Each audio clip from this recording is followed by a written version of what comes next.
You should have got the email from Erica yesterday, kind of outline what's been discussed and what still needs to be discussed. We left off yesterday, I believe, on the jail. So if you want, we can pick up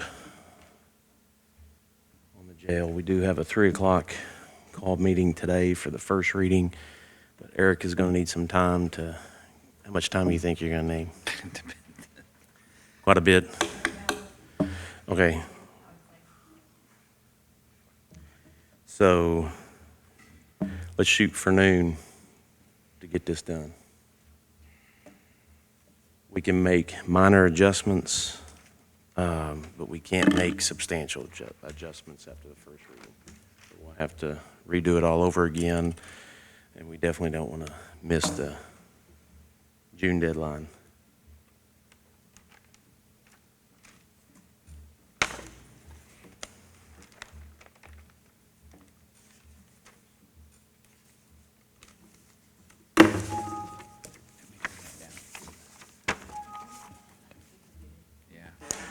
What's the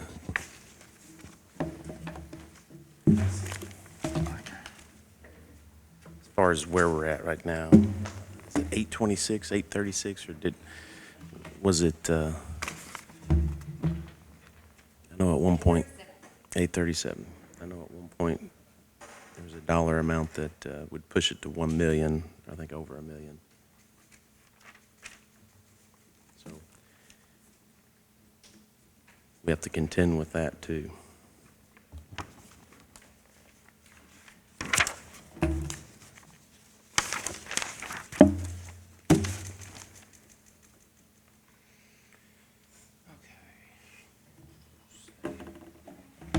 Yeah, I get it. Yep. I got you.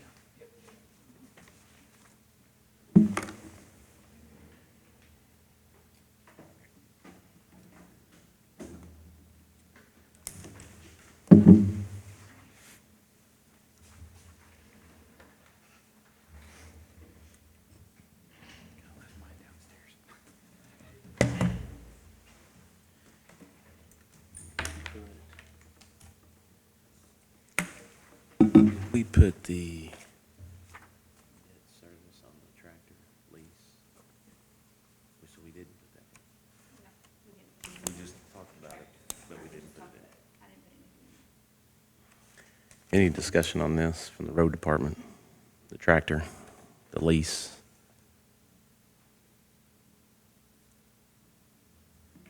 I mean, if we have the ability, I'd like to. At least lease it, not buy it outright. But, I mean, if we're saying we're 800 and something thousand in the hole. Well, we're not in the hole. It's the budget is not balanced right now by 837. We can balance the budget. I mean, it's just right now it's not budget, or it's not balanced.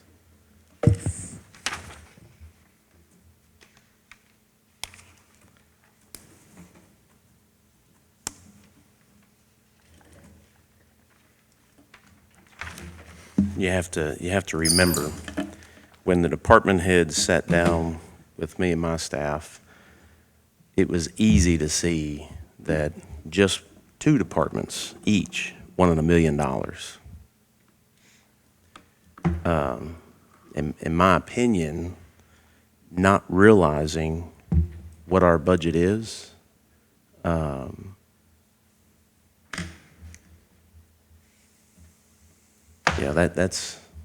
that's excessive. And when it comes to the entire budget, as all the other agencies and the general fund, I think we put together to show you what the general fund percentage was of the budget. Was it 42%? Something like that. Of those departments as well as the services that we have to provide. So, balancing the budget, having needs and wants, and then having, if we have an agency that does not fall under the fiscal court, and they have policies, let's talk about the unfunded liabilities that we have. That's over $500,000. Now, we can't, as a fiscal court or as an employer, we can't tell employees how to take their time. That's not what I'm saying. Brad and I had this discussion, but at our level, as managers of the purse, we can, again, have those monies that we subsidize with strings attached. If you have a policy, and this is a legitimate question, if you run a business, if you have your home affairs, whatever the case may be, if you have a budget, and there is a section on the other end of the person who's managing that budget that says at the discretion of, to you, what does that mean? You're saying if I am running a business and I put, You, And I say to that department head at the discretion of, well, let's just look at the reality of what we have. We are managing a business, county government. We give out monies to other entities who have policies that say at the discretion of that entity's leader or agency head. If we're giving monies out, and when we start looking at unfunded liabilities, in this particular example, if the policy says at the discretion of, where do we, and this didn't start just within the 6 years. This has been an ongoing, maybe never been discussed, and what we're experiencing in some county government operations is no one's asked the tough questions. Nobody's really dove into, hey, what are we doing here? Because we're seeing it on our bottom line. So when you have a policy to an agency that we're giving, or a department that we're giving monies to, and they have a policy in place that outlines how they're going to do business, but then at the very end it says at the discretion of, which is not uncommon in certain agencies, but when we start looking at where we get to over $500,000 of unfunded liabilities, are we, the fiscal court, and the courts prior, have they ever asked, where is the documentation or the reasoning for at the discretion of? Does that make sense? I mean, I can say that's part of the $500,000 of liabilities. And it's growing. I mean, we can sit, we can discuss about it. I mean, it's growing. So we're dealing with the knowns right here, but we budgeted, I think, for the first time, $25,000 to fix that or to cover that, and boom, this year or next year, it's pretty much wiped out. So my point is, we didn't use it this year, did we? But you're saying once we roll it over. We've had some retirement this year and Okay. had some cash out, but But right now it's we in can that get it. department's line. So No, we were able to find it in that department's line. did find payroll. that, okay. Right. But I mean, All right. specifically, what Judge is referring to is, I mean, when there isn't a cap on some of the vacation some employees can accrue, and that has a dollar figure to it. And that's the discretion of that agency to say, well, I'm going to hire you at this accrual rate, but I'm also not going to put a cap on you. So we got employees out there that have, I mean, a ton of vacation accruals that when they retire, I mean, if it's a not bunch. budgeted for, yeah. It's a bunch. in a tight year, all I'm saying is that that's why they call these unfunded liabilities. I mean, we have to, if we're handing out monies, we have to ask. In my opinion, you need a policy that says, you know, any, at the discretion of, needs to be explained, if not to my office, to the fiscal court. Because if not, it'll manifest to the level that it is. And we've done a good job to what we directly manage. Because when I came in, I mean, it was an issue. And we have employees that the department heads are managing, and trying to combat that potential amount of monies that can get out of control if it's not managed. And you know, you may have worked for other government entities, you may have worked for other businesses that actually manage that. They may have policies in place to manage that. But today, and again, you know, everybody thinks we just have this big fat budget up here. We don't. And, you know, $500,000 is a lot of money. And we've been fortunate that it hasn't caused, you know, any issues, but it could. It really does need to be looked into. And that's just another aspect of the budget. But I think the court is seeing how, you know, we put a budget in place. My office and my staff manage it throughout the year, keeping you guys informed.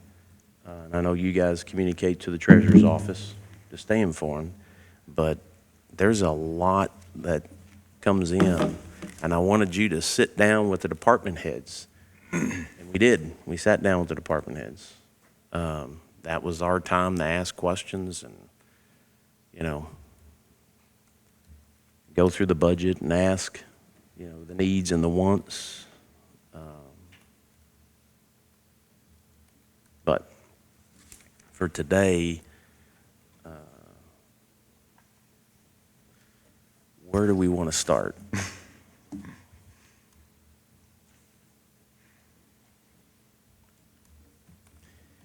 Because I don't think, have we set the COLA? Just going off the list, the email that No. you sent out, COLA hasn't been set. Now, and I'm going off your list here as far as what we have discussed since past 2 days. The sewer that's ongoing right now, I think I told y'all yesterday, is about $125,000 is the projection. What does that consist of exactly, do you know? Well, you've got a line where the pump is, at the end of the line, you got a pump. You got a 2-inch line, you got a lift manhole up behind North Marshall headquarters. And the pump is worn out after 1 year. You've got about 6 to 7 people tied in to that line Is it the pump there or the pump at Catfish Kitchen? at Catfish Kitchen.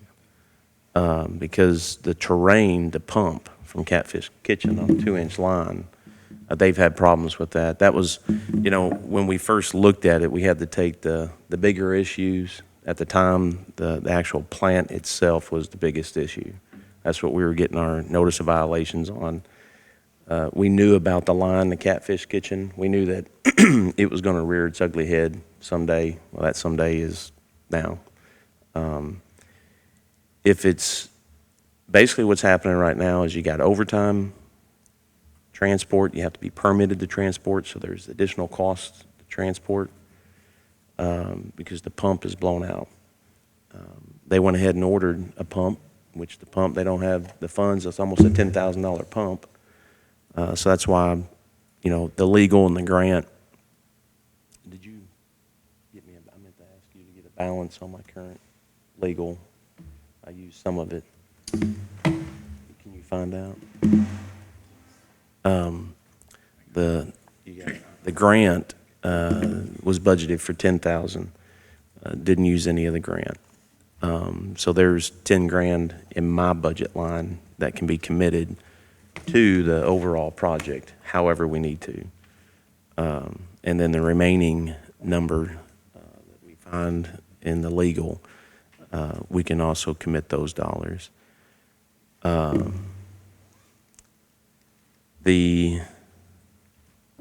Are they putting in another lift station? Because I know that's all uphill, the terrain, and is that what they're doing? they want to put in a new lift station to take off the wear and tear on that pump. An additional, or, okay. You know, about 3,400, so you're talking 13,400 towards 125,000. Obviously, ARPA funds, can they be used? Huh? ARPA funds, can they be used for that? well, when short answer is yes, long answer is you're dealing with the feds, and when we go into the portal to identify what the monies are to be committed towards, because we have to do annual reports to the feds as far as what those dollars are committed to. So us committing those to water projects, and we got the first 3 million. There's some monies remaining. I don't know if a change of, and quite honestly, I don't want to take from, I don't even want to take from water projects of that ARPA money, because our phones will be ringing, and rightfully so.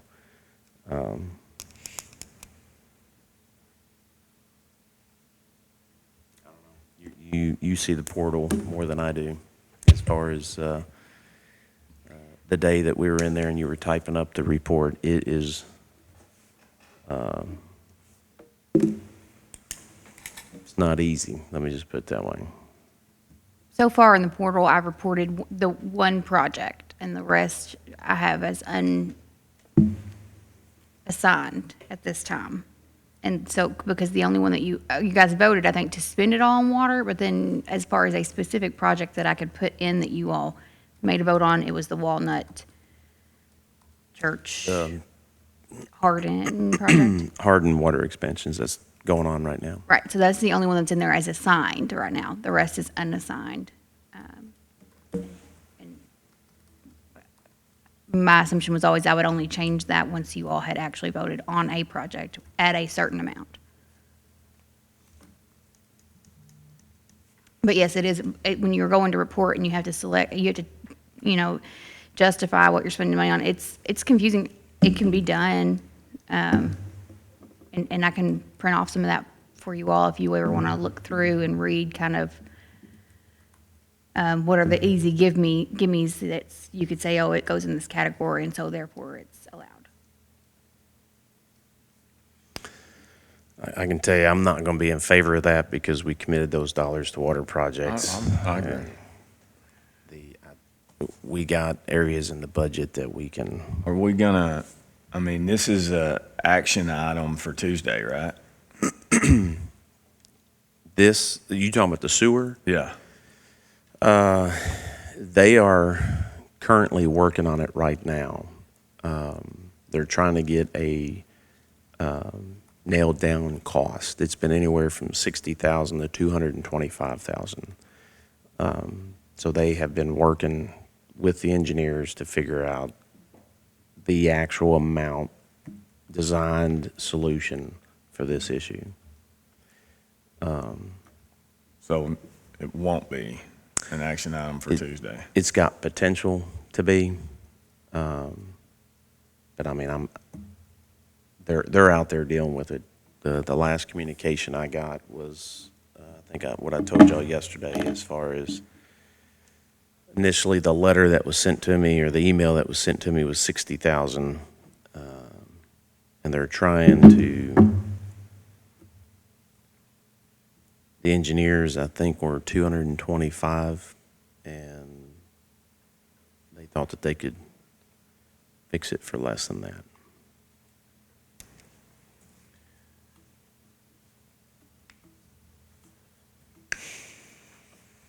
I mean, my reason for asking is it going to be an action item in the current year budget, or are you bringing it up right now because you think it'll be in this budget? I think it's safe to say it's going to happen for the end of the year. Okay. Now, committing the dollars, the actual work, I mean, they can go out and say, hey, we need a lift station. We all agree, yep, lift station. But to actually get a lift station in, within the end of the month, that I don't know. As far as paying for it, it'd probably be. Paying next for budget it year, will be, right? yes. 23 budget. Yeah, so we'll have, it's kind of the timing.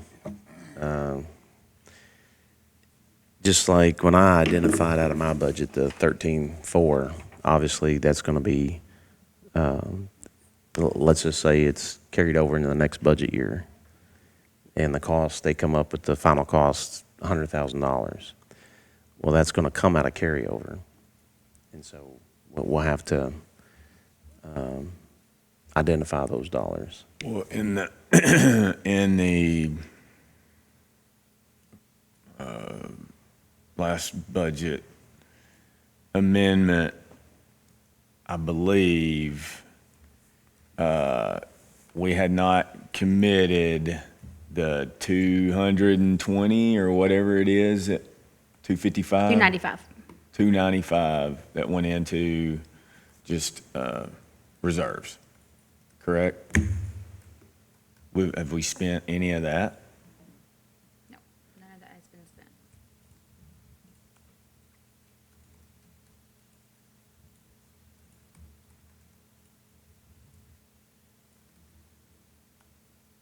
$295, $214.68.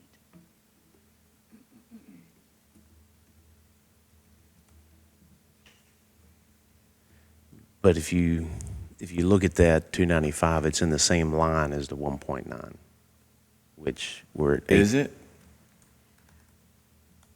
It's in the general reserves line, which is where the 1.9 is in this budget that we're working on right now.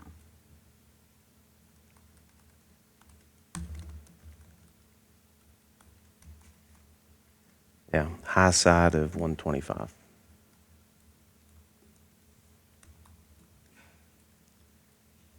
So where it is right now, this is what we're looking at.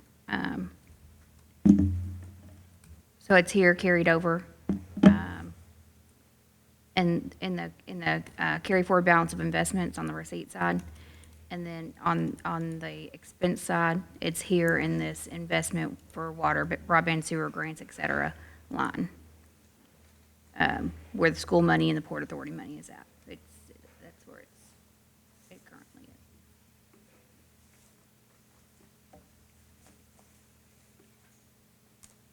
But let's try to get through this. Well, I know, that's why I'm saying, that's why I kind of asked you the question of, is it an action item for Tuesday, or is it something that, I would say yes, and I hope to hear from them. I will reach back out today, but I would say right now, let's plan for yes. okay, so if I can make a suggestion to hopefully move us forward, because all the other agencies, departments that we've discussed so far, we have not looked at COLA yet. We've kept everybody's the same that they gave us, that whatever the current is, right, except for those few exceptions. I think that's what we do with the jail and with the sheriff and with 911 for now, to move this to the next level where we can figure out what that number is going to be. No, you got a look on your face like. So I have a question, actually, that's why I was looking at Brad. All So right. you want to go off of the document that Brad sent you that he created with the jailer? Because that's the only real change of people who used to not be on that salary schedule, whether they were under or over for their job title. So you want to go off of that and make sure that those people are no longer under. Is that what you're saying? And make sure we do that with all the departments? Well, Of course, COLA is not built into that There's no calculation on any of those people on COLA. Right. Right. Yes, I understand that. I think we have to know what it is. And the other departments, have we not? We've just kept it the same as it is right now. Right, unless they were under the. Under, yes. So that's what I'm saying, is, I believe, yes, I believe that's what we have done. It's only been people who have been under. I will double check that in my double checks today. And if there happened to be somebody in there that we had put a raise on, but it was not out of their line, I'll remove it and make a note so that we can come back and talk about it before the read today. That'll be one of my double checks. The only issue I see is if you do that and decide in between the first and second reading of Yeah. a COLA, you're going to significantly change the number and you'll have to redo the first reading. which we've had to do before. It's Yeah. not unheard of. I hate to do it, but we've Well, had to do it's- it pretty much every stinking year. And I've asked The before, can problem you tell me? not to cut you off, but the problem is the timeline and the advertising. We do not have control of that. That's why, we gave ourselves some room from now until Monday to get the first reading down. But, we've been at this five days now. And the problem that we potentially could get into, because we, by law, have to have that balanced budget to DLG. These are issues that are not going to go away. Next year, the next year, I mean, we have to make the decisions. And, I mean, just what I think you guys got this list. From 2018, the percent increase, up or down, this one here. No. You haven't got?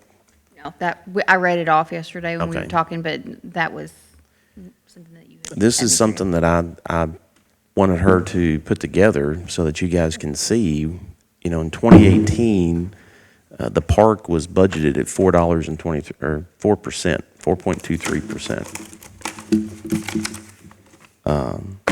The sheriff was budgeted at 12.6%.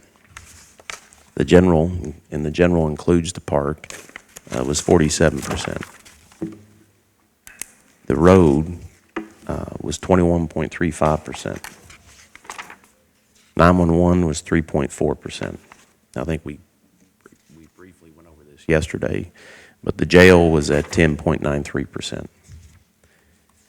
So that was in 2018.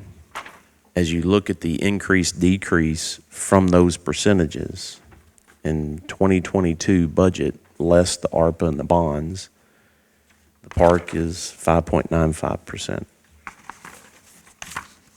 The sheriff is 20.37%.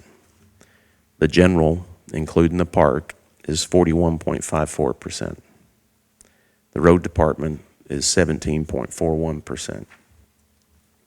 911 is 5.35%.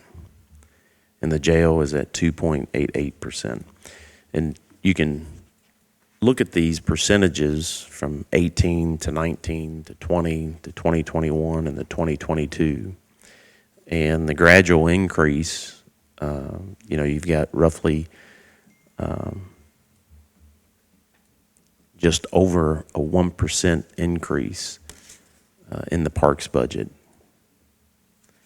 The sheriff's budget is a little over 8%. The general fund, which does include the parks budget, has dropped about 6%. The road department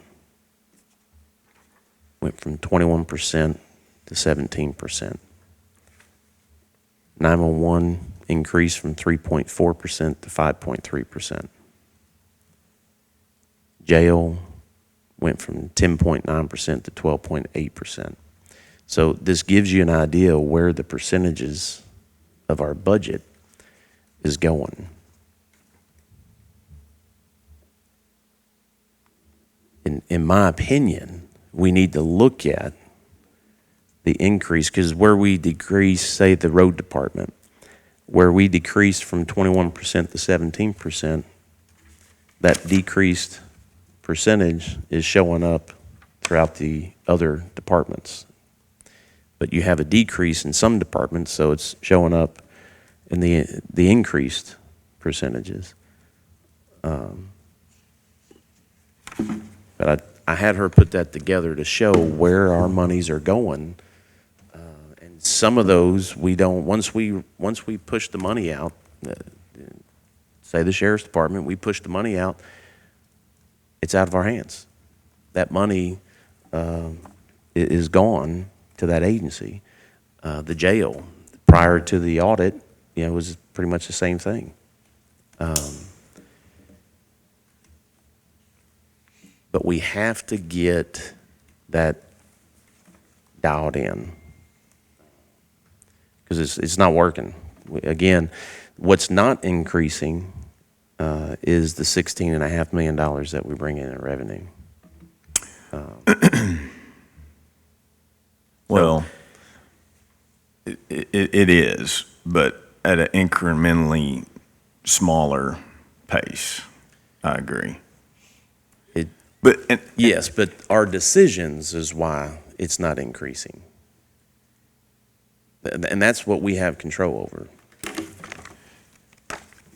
Well, The percentages are showing, and we're at 8. We haven't even gone through the 3 of the agencies, and we're at 847. and again, that was my point, was not to not talk about the COLA today. That's not what I'm saying. I am saying what I would like to do is get to the end of this first. I'm not asking for her to check numbers for 2 hours. I'm asking, okay, now we know what this bottom line is. Then what can we cut out of this? So that's why I'm saying in the other departments, we have just kept that personnel number, whatever it is in that particular budget, prior to doing anything. Why can we not do that for these last 3? Well, we can. Let's do it. What do you want to do? I just said it. That's what I want to do. Keep it the same. Keep it the same right now so that we know. So we're 837. If you keep it the same, and I'll give you some time to put that together. Okay. So just to clarify, keep it the same, don't change the people we were just talking about being under. Why are we doing that? Why is it? Well, I just want to be uniform in what we did with the other people too. I don't know. When you say keep it the same, that's what we've done in all the other departments, kept it the same, except for a handful of people who are under their pay scale. So are we continuing that trend, or just keep it the same like what it's in here right now? Just clarify for me what you want me to do.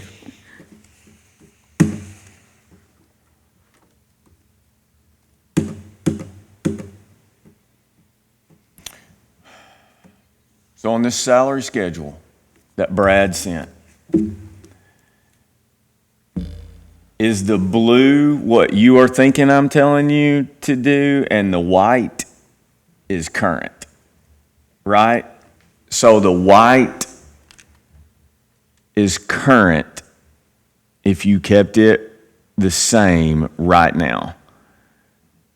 The blue is not. All of them are not under.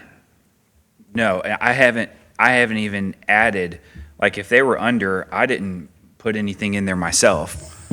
I only put in what either a department head requested for their employee, and I left all that alone. So like if I'm looking at, let's just say, let's go to the top, the 3 road department seasonal employees, they're all under. They didn't ask me to bring them up to 1214, which would make them. And okay, Monty, I think I was confused with what you wanted. So I'm just talking just the jail, because everybody else, we've already addressed that, as far as where they're at right now. So the jail is who's now, we've got what, 1, 2, 3, 4, 5, 6, 7 yellow people? From last year. That, where they're at currently is Right. not in? So those 7 people that are yellow, that are under, did you want me to do the same thing and bring them to the minimum of their scale when we do the, I mean, it's not gonna be a huge difference, but if you're wanting to know the true amount where it's at right now. Yeah, I mean, I could probably do that in like 3 or 4 minutes if y'all have Yeah. something else to talk about. Yeah, I think, Yeah, Okay. I mean, if we've done that everywhere else, we need to. Yes, that's what I was saying. We've done it on the other departments. yeah, that's all, Okay. all I'm saying is have it consistent to be with the other departments.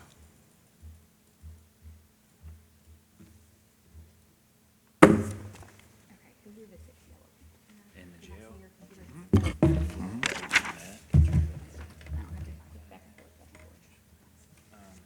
That's the one that Brad sent last Friday. The first one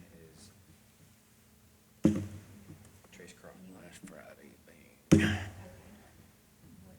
It says FY 22-23 salary schedule.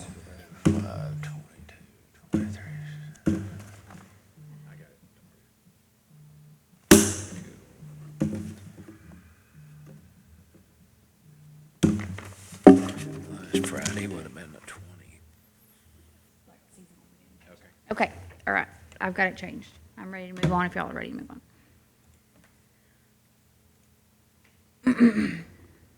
Regarding the USDA contract, what position is that? Because that's a contract with the USDA. How would we classify that? We may lose that individual. I mean, they're seasonal, right? I mean, they're only going to work from, what, May through September? Is that right? I don't know when that contract is. Something like, it's mosquito season, whenever that is. Well, if I'm not mistaken, the USDA is contracted with us because they've got the training on the equipment. They provide the equipment, they provide the chemicals, and the county, obviously, our responsibility is to have somebody go out and. So he's Right. trained and certified in doing that. So, I mean, legitimately a staff 4, so minimum of 1406. I'll just bring it to everyone's attention because right now it's 12, and with the gas prices, the individual who's trained travels from Graves County, and the gas, the commute. I said, well, I'll bring it up because we haven't with all of our other seasonal or part-time. Talking on road department. For Talking about that. our departments for services that we actually handle. This is kind of unique because it's USDA. We contracted with USDA. They provide the equipment, the training, the chemicals, and we provide the labor.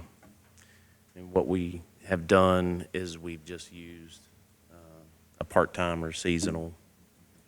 We just advertise it for part-time and seasonal. But trying to get somebody to do that position, we've gone through, I can't remember how many we've gone through. We've gone through at least 3 that I know of. First year was somebody, and then somebody different last year. What's that, what's that actually under? It'd be in the Road department. road department. That's what I thought, okay. Yeah. That's what I was. So it's the trying to- mosquito spraying. It used to be, it was interesting, it used to be, they would call the health department. Yeah. Road department. I mean, it was. Yeah, it it's was the health department. It's been, to give the addresses, and then we would get notified, the road department would get notified, and then they'd get their list, and they'd go out and spray.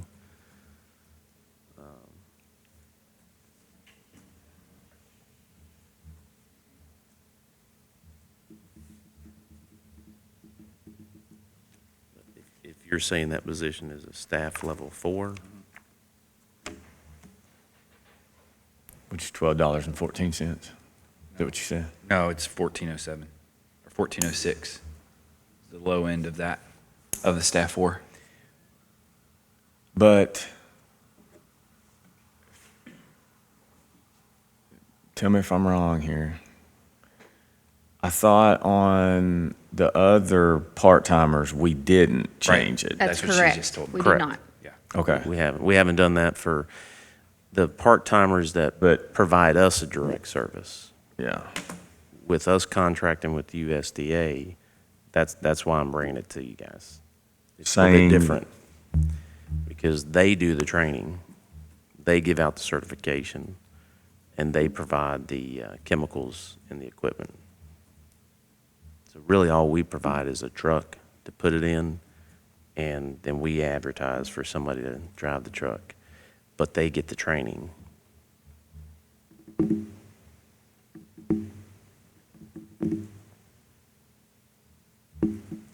We don't do anything with the certification.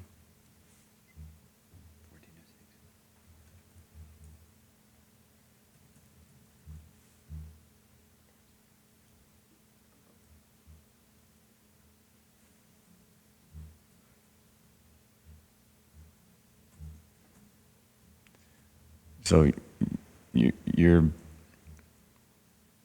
thinking it's going to take, with the fuel prices, all that stuff, we need to put it to that $14, Well, which is $1,000. I'd say the individual reaching out asking, he's got the certifications. Yeah. We would have to, I think we need to do it.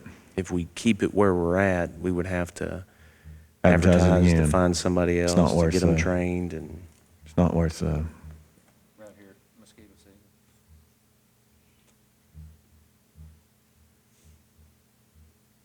I think it needs to be changed. What, you just made that change and it was right at $1,100 or something like that? Yeah, I put it in to see how much it would be. It was, yeah, so it's 5760 before. 6753. So yeah, right at $1,000. If that's what I can put that on the agenda for next Tuesday. As a, Mm-hmm. and you can also make it retroactive if you wanted to. That's totally up to you all. Has he already started? Yeah, I think so.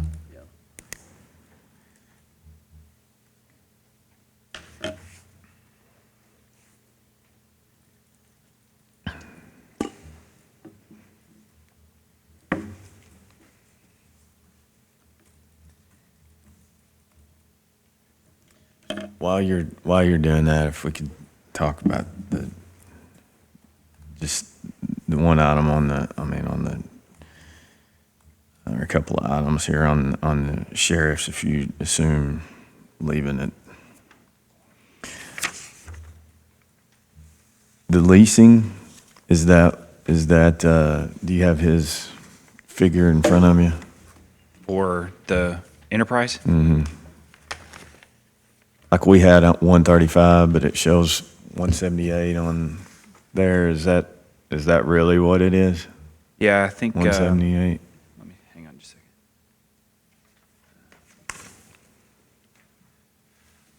What number is that? Well, it's on what he's presented. It's right here. Oh, Yeah, I'm talking about on the, This is the number that's coded out of. is that a, But what number is it? 7390? is that gonna show what he's got, in production or whatever and lock on the price? Yes. No, it's not. No, like what we possibly could know, but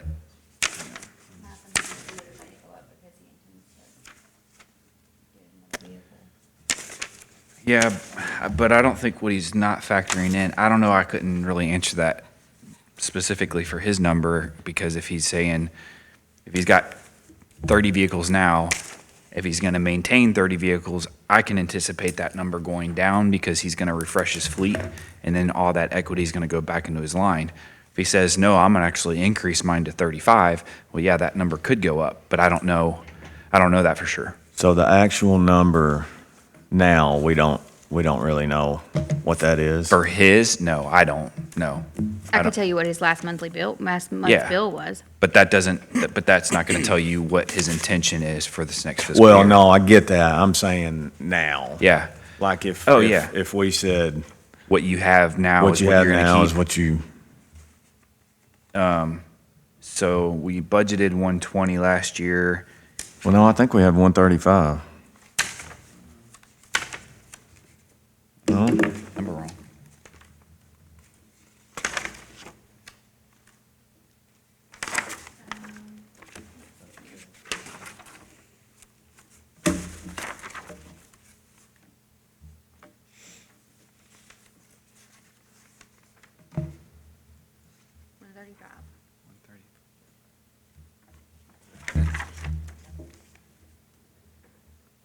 Is that not real?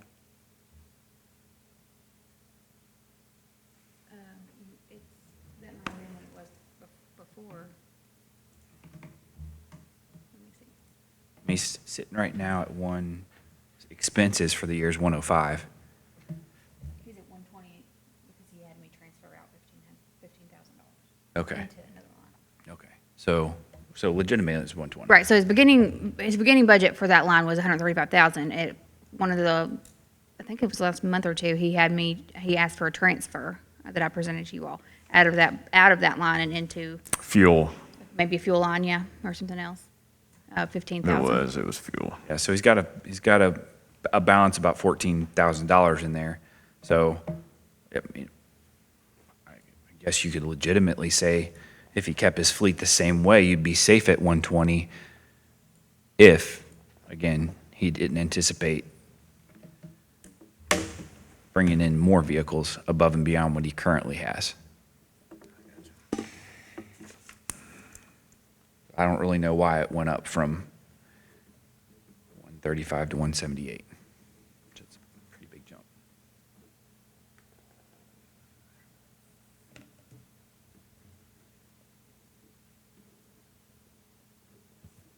Be asset management. It looks like the March bill is the last full bill in here, so I need to, number one, ask him about that. But in March, it was 14,000 for that month. So that'd be 168 if it was always 14,000. Right, but if he's doing it like we're doing it, and rolling that equity over and maintaining a good fleet, then that number should drop. But I know last time we met with Enterprise, I mean, lead times to get new vehicles is awful. So there potentially could be a scenario where he orders vehicles this fiscal year and it may not hit until the next fiscal year budget. They're that behind. That behind. Yep. Same thing with the road department. I mean, trucks that they need, I mean, they're putting them on order now to hopefully get next summer. And when it comes to asset management, and we all know this, you got to manage your assets. I mean, if we know that, and that's been the trend, you got to manage it.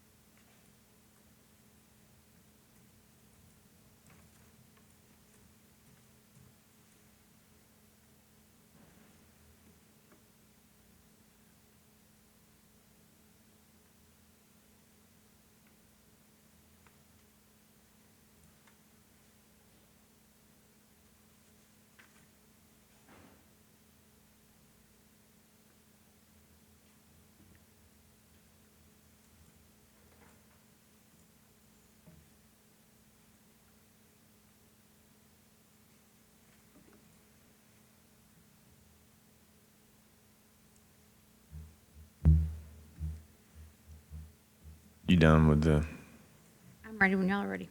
okay. So the income stuff for all the rest of them too?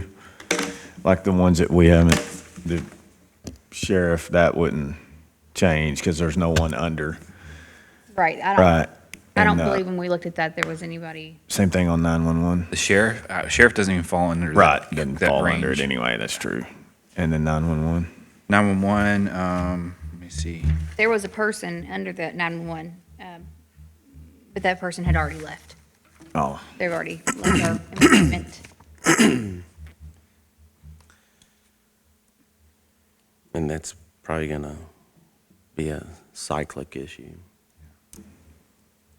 Yeah, the only one that I see that is under currently in 911, looks like she's fairly new. She would be.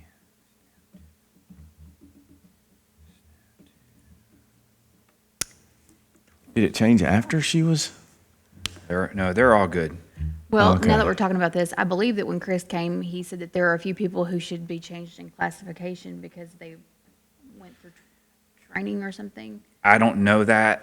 I know I sent the request to Chris and Sheila, and Sheila replied, but Chris didn't respond to it. So I don't know if he had different opinions than Sheila did. I don't know if they got with each other on that or. I have some notes from when we were Yeah, talking. when we sat down, we had discussed, but one actually left. I have one that says, so Lewis should be staff 2. Yeah, I think she's at staff 1 right now. That's what I have her at. My other notes say Tree should be staff 3, is staff 2 right now. Wasn't, I've got staff 3. You got her at staff 3? Yes. what's Vaughn at? Because I guess his prior service Yep. was one that I remember. He's at staff 4, and he's also a training officer. He's been moved up. Yep. He's Okay. staff 4 now. Mhm. So we've made the changes for, Katie Sullivan should be staff 3. Yes. Okay. And they're in range now? Correct. And that's this number that's on here? yes, That's the number you have? I thought we added that in.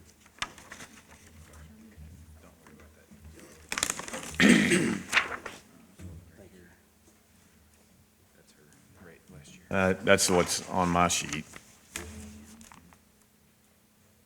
And I got her at staff 3, which is the minimum is 1307, so she's in range.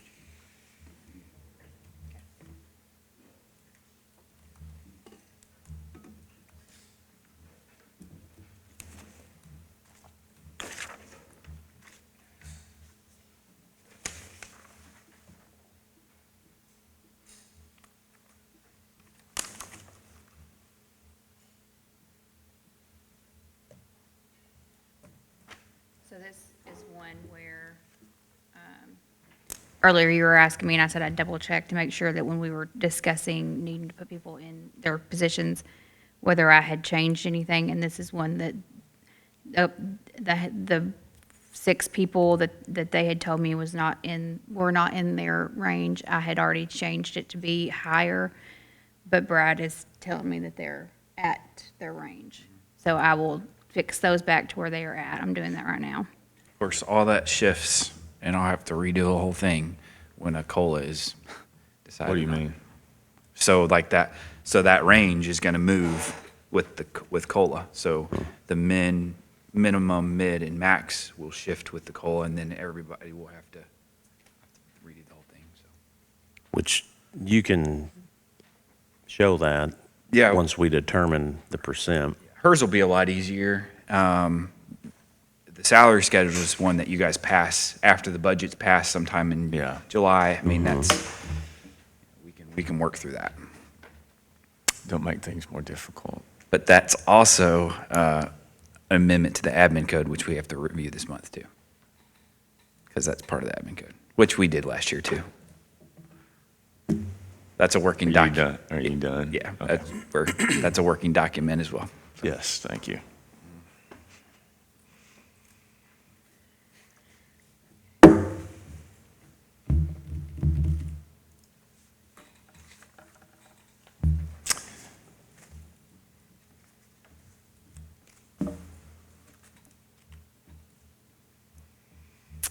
I'm ready when you all are ready, just let me know. I'm starting my double checks while you guys are having conversations.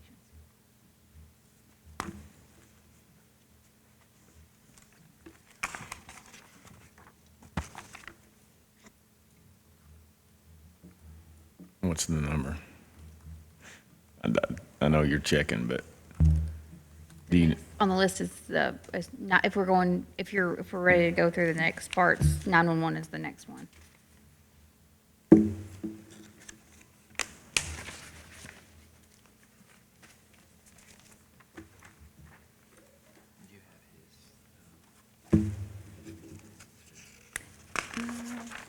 I didn't have a printout.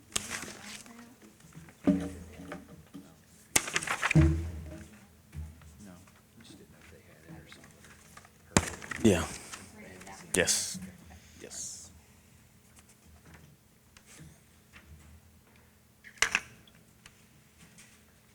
what? You know, He asked if you guys had heard when we sat down, the answer was yes. When we sat down with the department heads, all the department heads have come before us. So we have heard their needs and wants.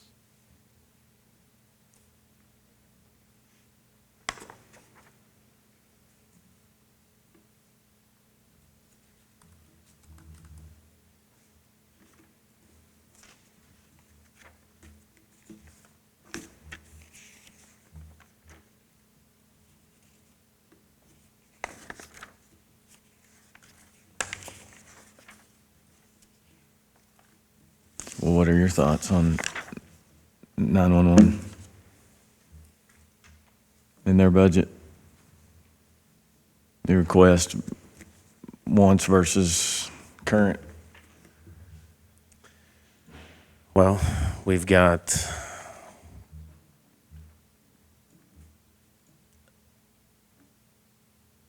where we're at right now and what we're doing. We got other departments that we haven't made decisions on, so we really haven't. In my opinion, it's Okay. kind of hard to All right. make a decision on one department when we have a consistency here with, we've identified what departments want.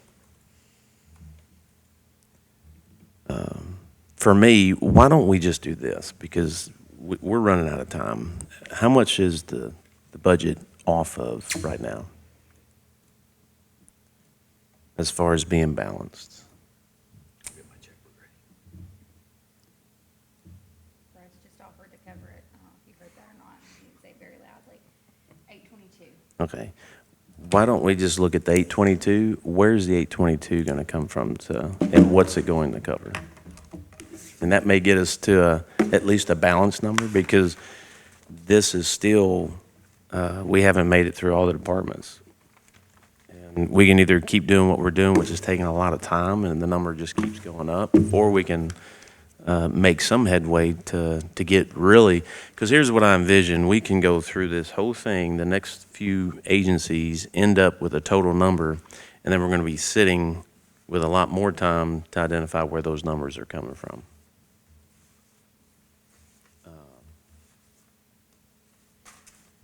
And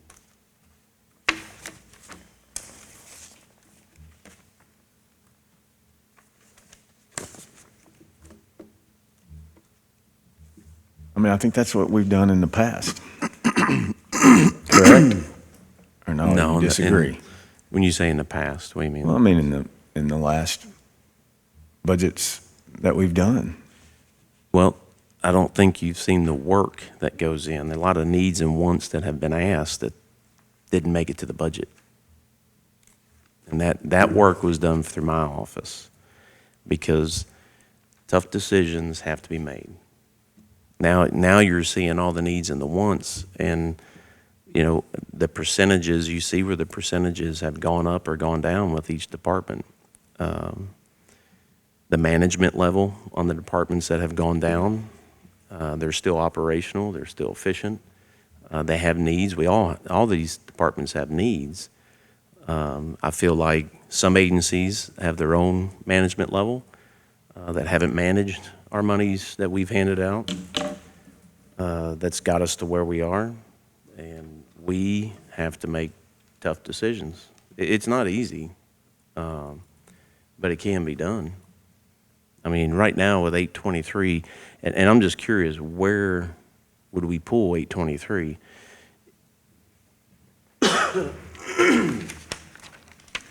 We have a line that's got committed dollars for projects.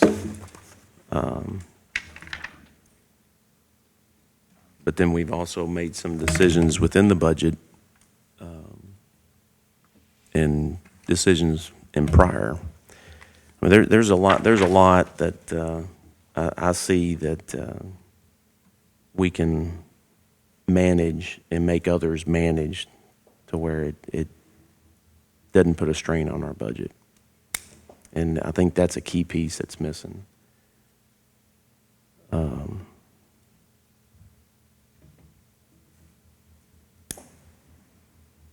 But I'm just curious. Can you print this new document, please? Is that possible? The new expenditure side? Well, both. Sure. Receipts, because, I mean, I've got notes all over it, and I want it to be accurate. No, I don't need one.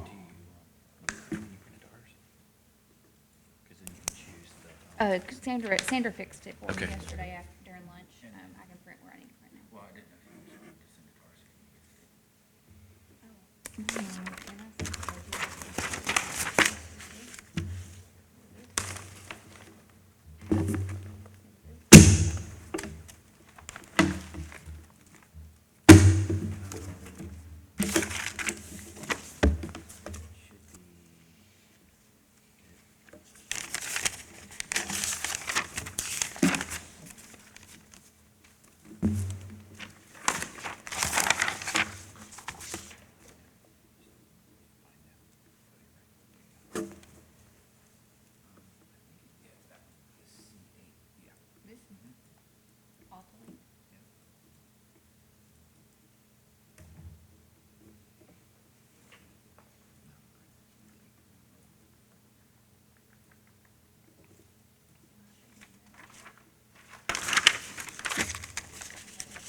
You hand staple?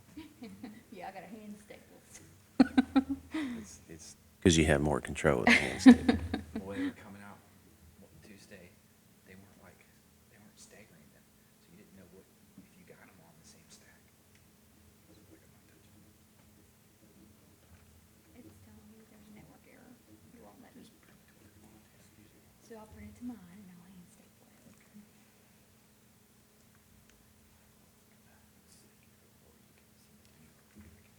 Did you lower the fringe where it was gonna be? You remember that? Remember us talking about that? You had said, I mean, it's not gonna make a I'd huge difference, Go back but we're and trying double to. check, Yeah, now that we kind of know more about the seats, and then, double check on training. And no, I haven't done that yet. okay. I'll have to pull all y'all's, the invoices that you attached to the checks to know what year you were paid for last. It did not give me an error this time, so that makes me think it's printed down there. To ours. I can go check it. And while I do that, I guess I'll-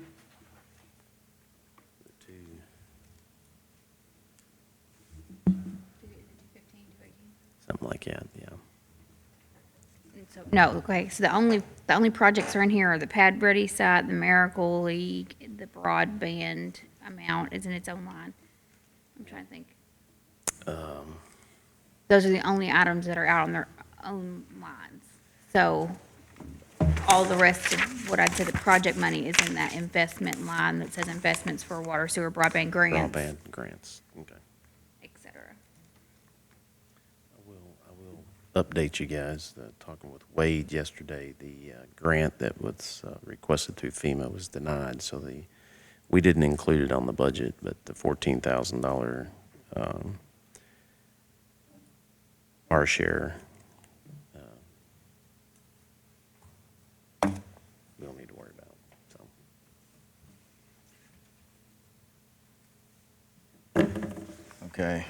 So just trying to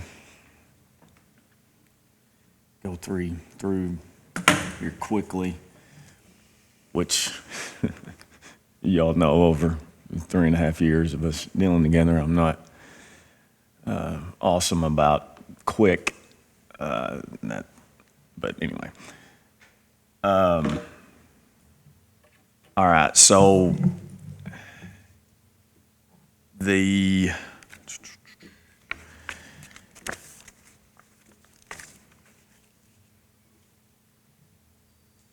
the 500 and under economic development, that particular pad ready site commitment.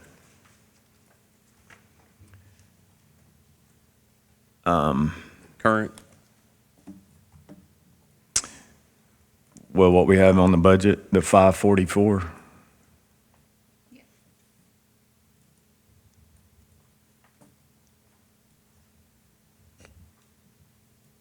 Right.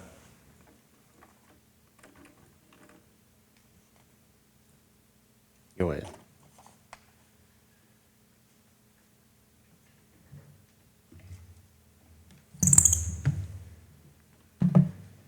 To me, if we have that commitment there, and then we don't have anything on the receipt side that is, Yes, where? there is. So, okay. So the expense side there, I have my notes. It's the entire 574.81 project. Minus, at the time, there was one invoice paid of 26,000. I think we have since paid a second invoice. So I do need to update that. On the receipt side, you'll see in the general fund first section, The KEDFA. probably, yep, the KEDFA, 285, 241. So the KEDFA covers half of that amount. Yep. And then in the cash balance, July 1, that's not related to investments, we're carrying over the 152,000 from PACRO that came in this fiscal year for that project. That is in which carryover? General fund cash balance 1 that's not related to investments. So the one that does not say the word investments.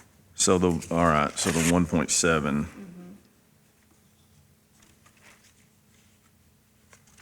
So those two amounts go towards covering that. Which will be, so that leaves, Because it's, the KEDFA is reimbursable, so we'd spend it up front and then get the KEDFA. And so, if you do that math, because I have a little note here, funded by 285, 241 will be reimbursed after by KEDFA, 152,000 of PACRO received in fiscal year '22. There was $67,809 that we did in a budget amendment. If you remember, so that when you look at this, you see how budgeted for '22 for the pad ready site was 502,000, and now it's 544. That's because after the budget, we found out that in-kind could not count, and we had taken that off.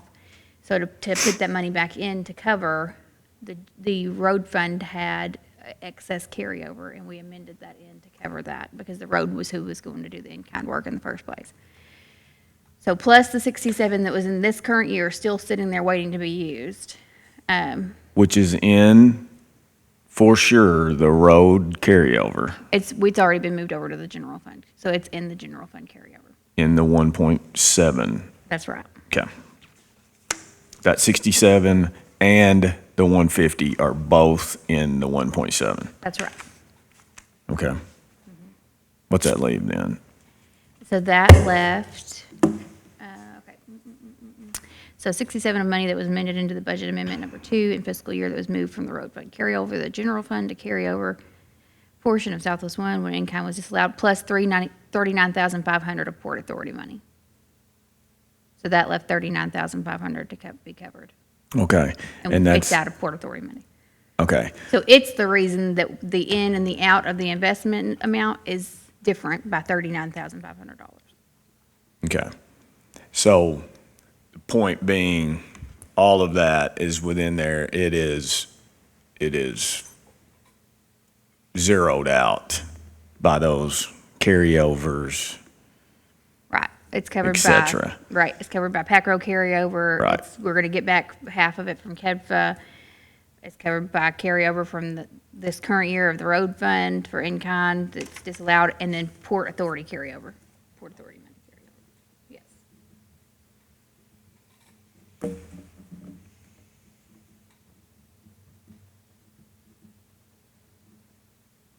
Okay.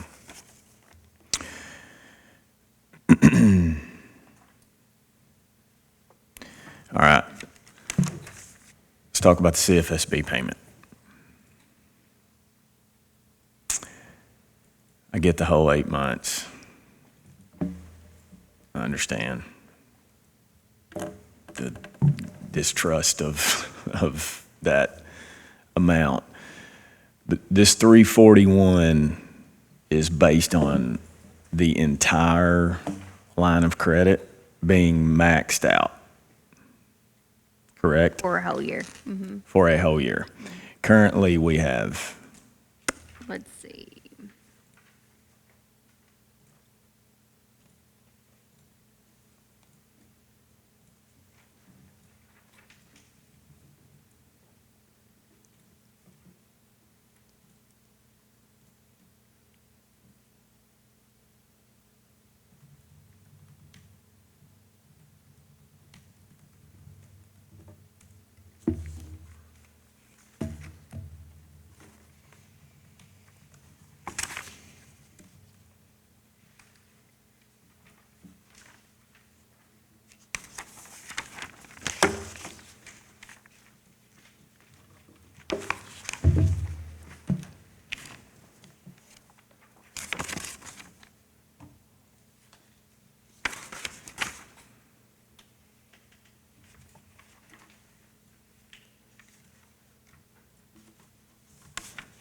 Here's where we're at right now.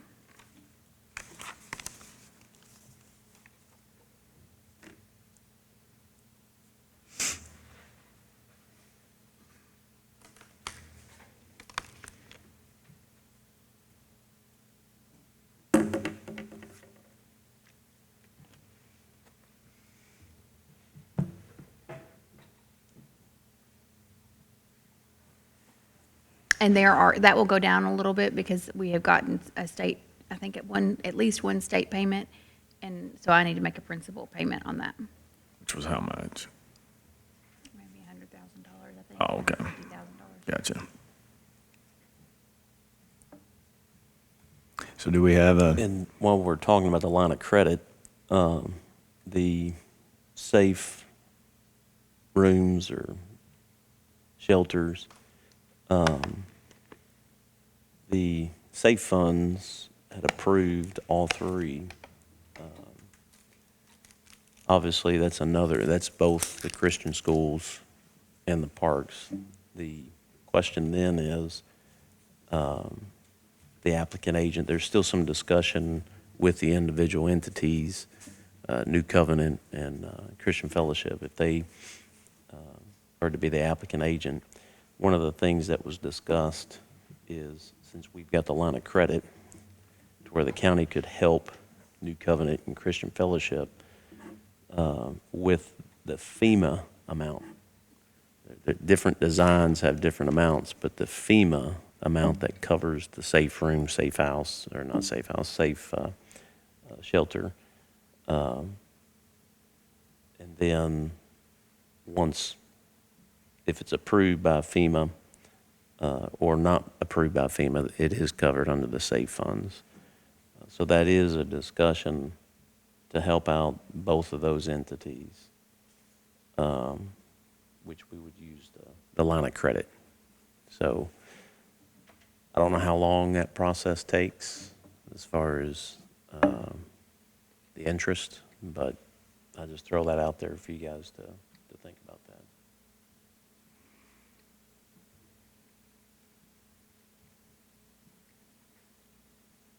court because the safe funds, those letters just came out last month. So again, the timeline is not matching up for us. It'd been a lot better if we had this 6 months ago. But it potentially could, as far as a court's decision, carry over into next fiscal year. So I just throw that out there to keep that on the brainstem.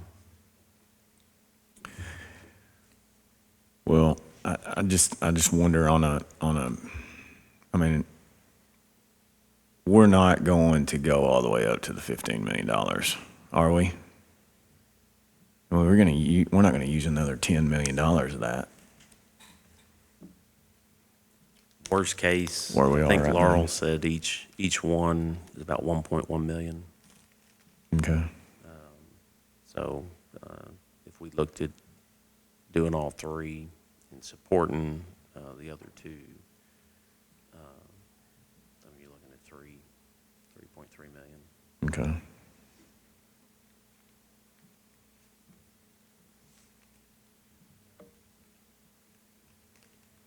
So even being conservative, maybe you're looking at 10 million? They did announce that we Right. should be getting 2 million. Back. Yeah. Yeah. And it goes back to what we witnessed in eastern Kentucky. When is the state going to cut us that check? The interest is on us Yeah. when the federal government commits that check to the state. I mean, it is what it is. We can only look at what happened the previous year.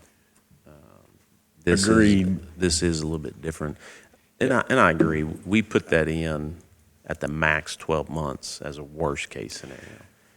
Yeah. Well, and I'm not disagreeing with the 12 months. I think you have to realistically assume that you would have to pay 12 months. I mean, I get that piece of it.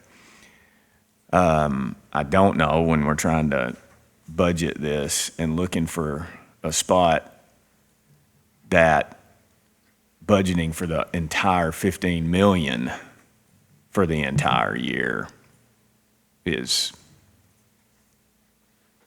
the right thing to do. I think if we even still doing 10 million at an entire year, to me, is still conservative and just. I don't know what that number is. You could tell me versus 341. I mean, I think it's going to be 2/3 of it, I guess, 200 and. Sorry, yes, I can tell you what that is. I guess I didn't say your name out loud, did I? Let me pull my calculator up here. So if what I'm hearing is basically 10 months interest. Or 10 No. million, 10 million, I'm sorry. So 10 million, interest on 10 million for 12 months. 12 months.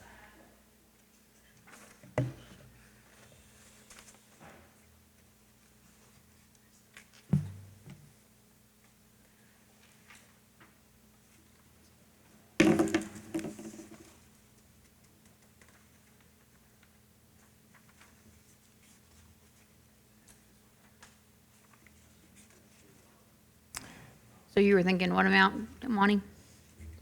10 million times the interest rate times 12 months. 230-ish?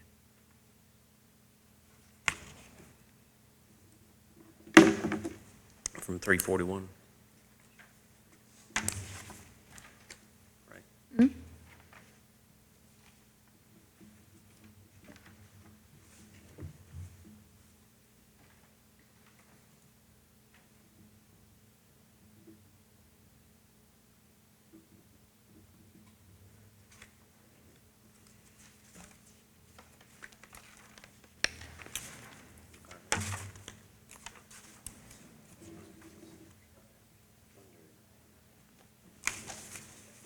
You trying to find it?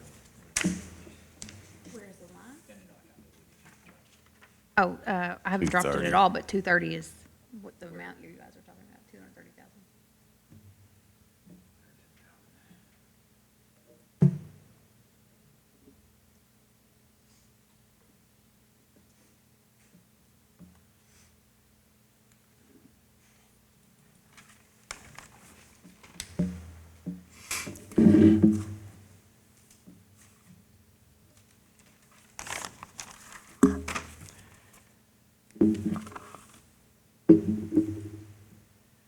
Okay, when we made the broadband commitment,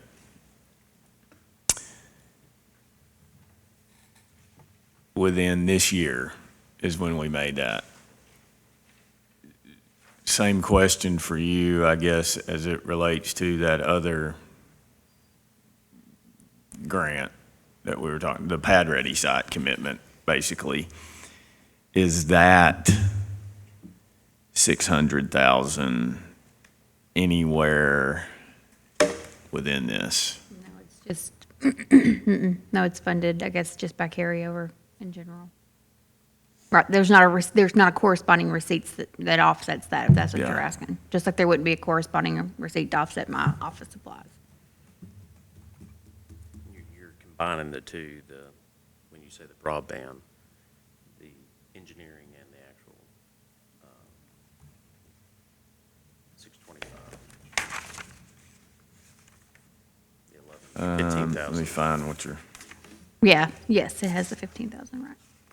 it's in there, right? It's Engineering. all combined Right, in it's all that one, combined in there. right? Mm-hmm, in one line.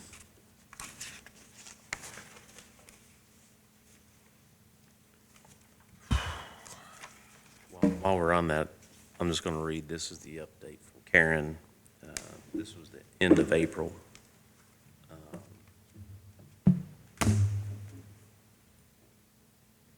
The Kentucky Broadband Deployment Fund application and the challenge periods closed a month or so ago. The applications are currently under review. The Finance and Administration Cabinet has stated they have received more than 17,000 challenged addresses that the reviewers are in the process of vetting. The Cabinet will be issuing correspondence to those applicants that contain challenged addresses. When the address evaluation process is complete, as an applicant, we will have the opportunity to revise our application to remove any address identified as successfully challenged by the Cabinet, if there are any. So in summary, we're still waiting to hear something. And they will be in touch. shoot. Okay, so, That's why I put, anytime, and you guys know this, anytime we're dealing with state, it's just it's a waiting game. yeah, and so then there again, as it relates to the way that you are calculating carryover, what you've said, I think, is that you are assuming that budgeted items will be spent prior to the end of the year. Correct. Correct. Okay, so And since broadband this was never budgeted, Okay, other than, at some point, we talked about the 15 grand, and I would need to go back and Yes. look at that. But the big bulk of it, no, it was never budgeted. But I will go back and double check on the 15 grand. So there potentially could be Well- 15 grand there, yes. I think it was all done in the same meeting. yeah, it was. I think what she's just saying is we didn't actually Right. identify. Identify the, Well, you where guys the only funds identified were where you were going to coming. pay for the study out of, and it was, I think it was occupational tax money out of Edward Edward Jones Jones Investments. And so if that study is not finished by in the next 30 days, then it will carry over also. But it is not in there right now.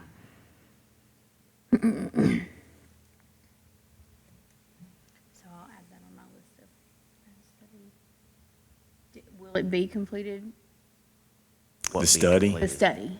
Well, you talking the 15,000 that we committed to? Just by reading that, I'm going to say no. So they haven't even started the study, because the study was not directly for just that one project. Correct? It was for study and come back and tell us what's the legitimate number of households in the entire county that are underserved or unserved. You know what I'm, No, I think the engineering study was specifically for that grant for the unserved areas. It was, they're not going to go out and expand broadband in an area where they're only going to pick up 2 houses. And that may be what she's referring to as the challenged addresses. The polygon, if you will, as far as in our county, there's a ton that could qualify. And I think what that's saying is that those addresses, 17,000 addresses, that's under review right now. But I don't think that. I thought that the study, that the independent, we were putting 15 and WK&T was putting 15 in, was the study that was gonna tell us. I know they had they gave us a number of 5,000 or something, just a general number, but that group, independent group, was going to tell us what they thought the actual number is, not just for that one specific area, but for the entire county. And I think when application, and I'm just looking at how previous grants, when you're submitting the grant, you submit with the grant a design. And I think that's what has to be done. If we just submit, if WK&T just says, hey, we want, $2.4 million and we partner with Marsh County Fiscal Court, it's my understanding that the areas that that's going to affect has to be submitted with the grant. I understood it that they were going to target an area. Yeah. Okay. Yeah, and the addresses, it took it out of our hands so that we don't say, well, down such and such road, they've been calling my house saying we need broadband. It's actually engineered.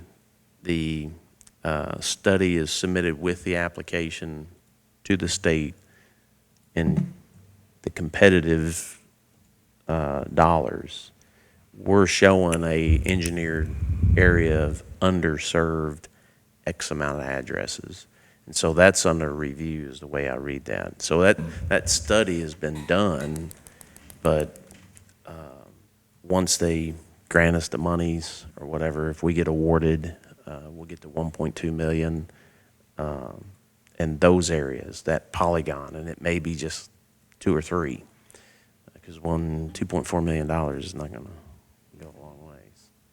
But I think you're correct, but I don't think we're going to see that until after they review it.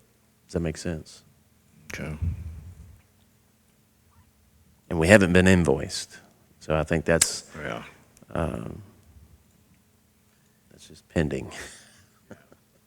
All right, so that being said, that particular budgeted amount is not in that carryover and cannot be added to that carryover, I guess is the point. Like it's not. Well, I It's just not. updated the carryover to include the 15 that we found in this year we know we're not going to spend, but no, Yeah, yeah. the other bulk of the money is just covered by regular carryover / occupational tax, the bowl of money that goes to cover everything.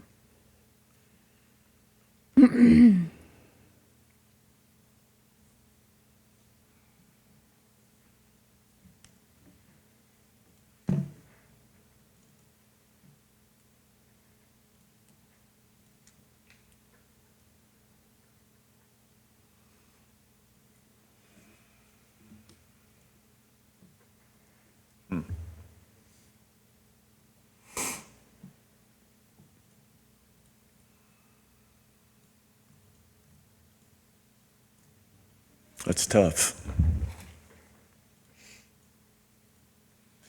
Because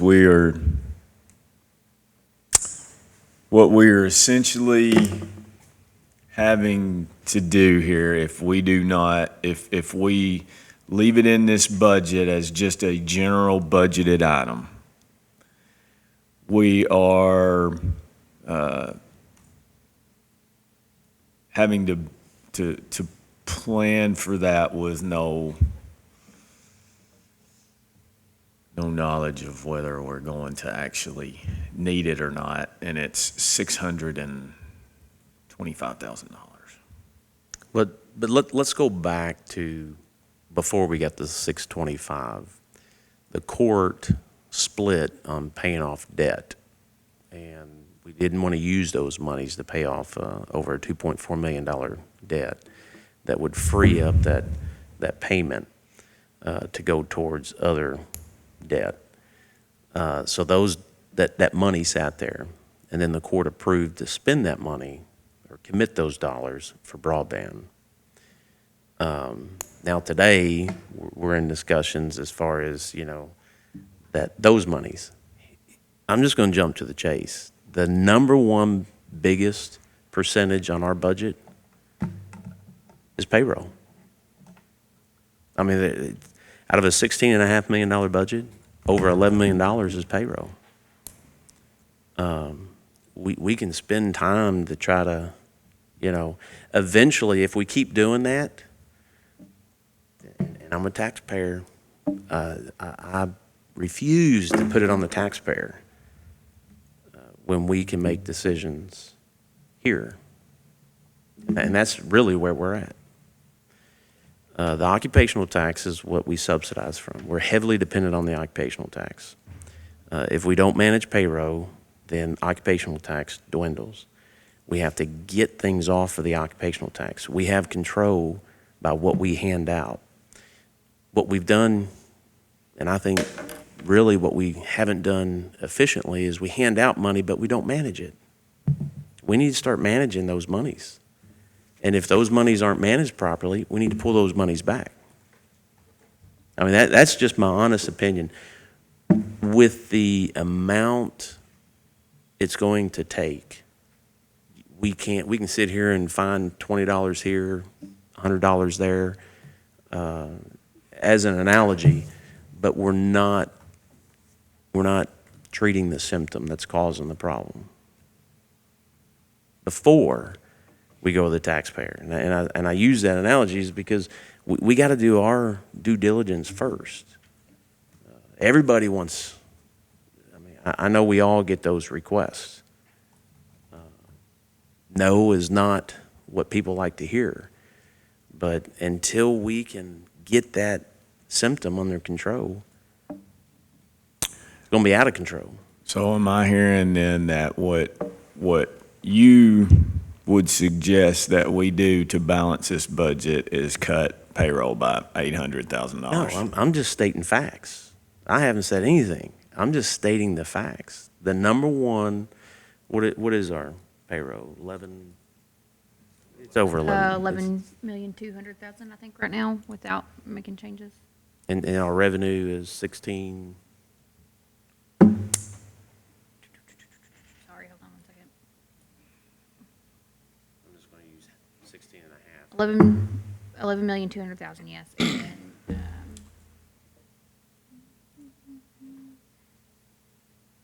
I think that we came up with 16 as the revenue when we were talking about. 16.2. Remember? Yeah, because we took out, like ARPA, we took out, I think, carryover. So what we normally get in a year would be occupational tax and our other taxes and funds, and that was around 16. So I'll use 16 to cut it in half somewhat. So 4 million, and this is, $4 million is what we have to feed all the wants and needs, and both in-house and from the community. That's what I'm saying. We can go through this entire budget, but that 11.2, scream at us. And all I'm saying from a management perspective is we have to manage it. And we've got, and I'll beat this drum, we have agencies that, you know, we give monies to that then we don't watch and see how that money is managed.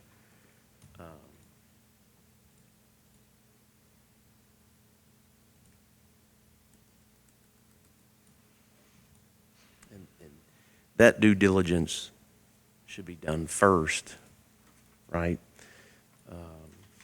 One way that we can increase as a county government, the 16.2, is economic development. You know, Southwest One, getting those projects and taking, you know, in this example of 70% and 30% with, say, TVA and Best Prep, we take an opportunity to get $750,000 and we commit 30%. That is where we're given, but we're getting a much greater match if we were to do it on our own. KOHS, you know, that interoperability grant, if we were awarded, is 1.1 million. You know, our commitment of 200,000 is huge, and it solves every agency, not just one. You know, you look at the DRA. If we get awarded that DRA grant, I've been here 7 years and we've got it one time out of 252 counties in the Delta regional area. Those are very competitive dollars, but I think we've got a competitive project. But as we grow on Southwest One, and we bring those jobs in, then that 16.2 is going to go up.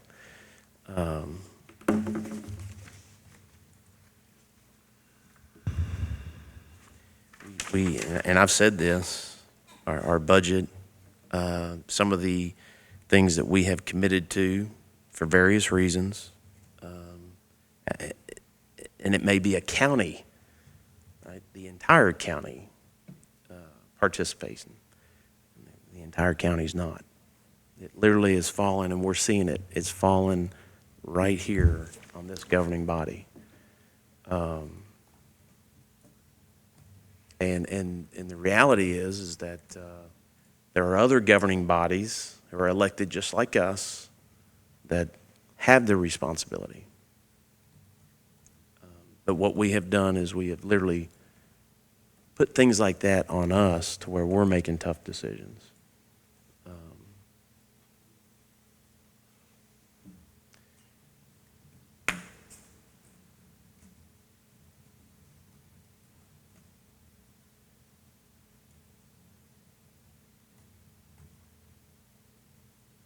Anyways, you've got some numbers. Let's go through what numbers you've got so that. All right. We'll do that, and we won't agree on it. Yeah, but we did the but FEMA interest. If we get to these first reading, I understand the time frame, but anyway. The FEMA, You don't since you want said the FEMA interest, do take the FEMA interest down to 230? That was what you guys told me. Okay.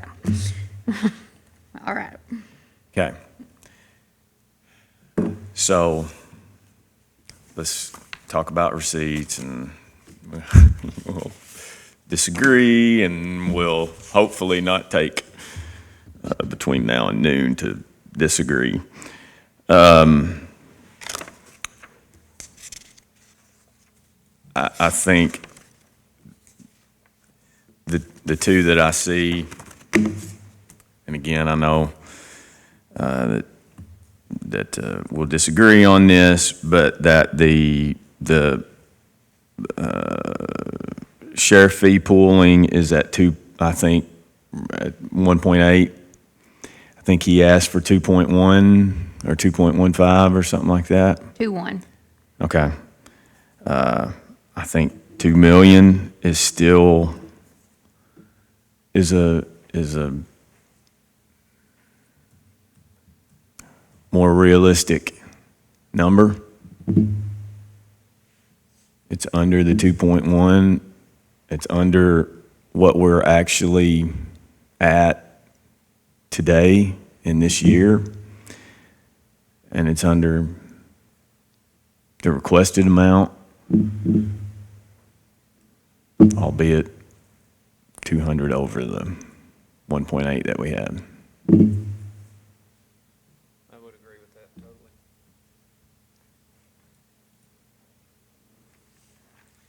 Let me go ahead and get my other one out, so and you can do both of them at the Well, same time. I just, yeah. Go ahead. Yeah, okay. And the jail at 1 million. I mean, you know, we're at 1.2 right now, I think, somewhere in that neighborhood with this increase is just now, We're $1,300,000 something. $1.3 million something, with this increase just now starting. I mean, we can go through another, I hope we don't go through another couple of hours of the transport, how we do that and all that kind of stuff. But I think 1.2 is still under where we are, but a more realistic number.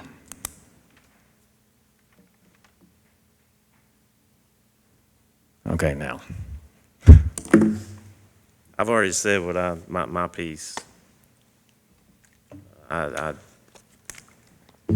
We're not fixing the symptom here, so. it We doesn't- cannot, but Yeah, you can. you can today. Today? Yes, We you can? can. Absolutely, you can. But that's just my opinion. This can is going to get kicked down the road. and it is hard. But you can't, listen, I am conservative. I am not going to put it on the taxpayers because I have yet to see any hard decisions in here. If we were in here making tough decisions, then absolutely the next step would be to turn to the taxpayers and say, here's what we need to do because here's what we've done. We haven't done that yet. And I'm not going to do that. But now that's just my position. I'm one vote, and that is my position. But this is a 4-member fiscal court. And this is not going to change. It's only going to get worse if we don't make tough decisions. And I don't think that we are capable, this court is not capable of making those tough decisions. So it is fine to fall where you lie in how you want to handle this. That's just my position, and that's fine. The court can put it on the table, what they want, and it is what it is, but I'm telling you, we have looked at this. You're not going to fix the problem. The only other step to get revenue is the taxpayers. That's it. I've got one more to add to that. I think Here we go. very safely increase the occupational tax from 5.5 to 5.8. I mean, we're already, what'd you say, Erica, 6.4? 6.4. Our average on this, however many years is on here, is 5.8. And therein lies what I'm talking about. When we sat down as a governing body, we went line by line. And I did that for a reason, because of what was just said. Yes. Yeah. 5.5, which nothing was said here. You and I were the only two that said it, 5.5.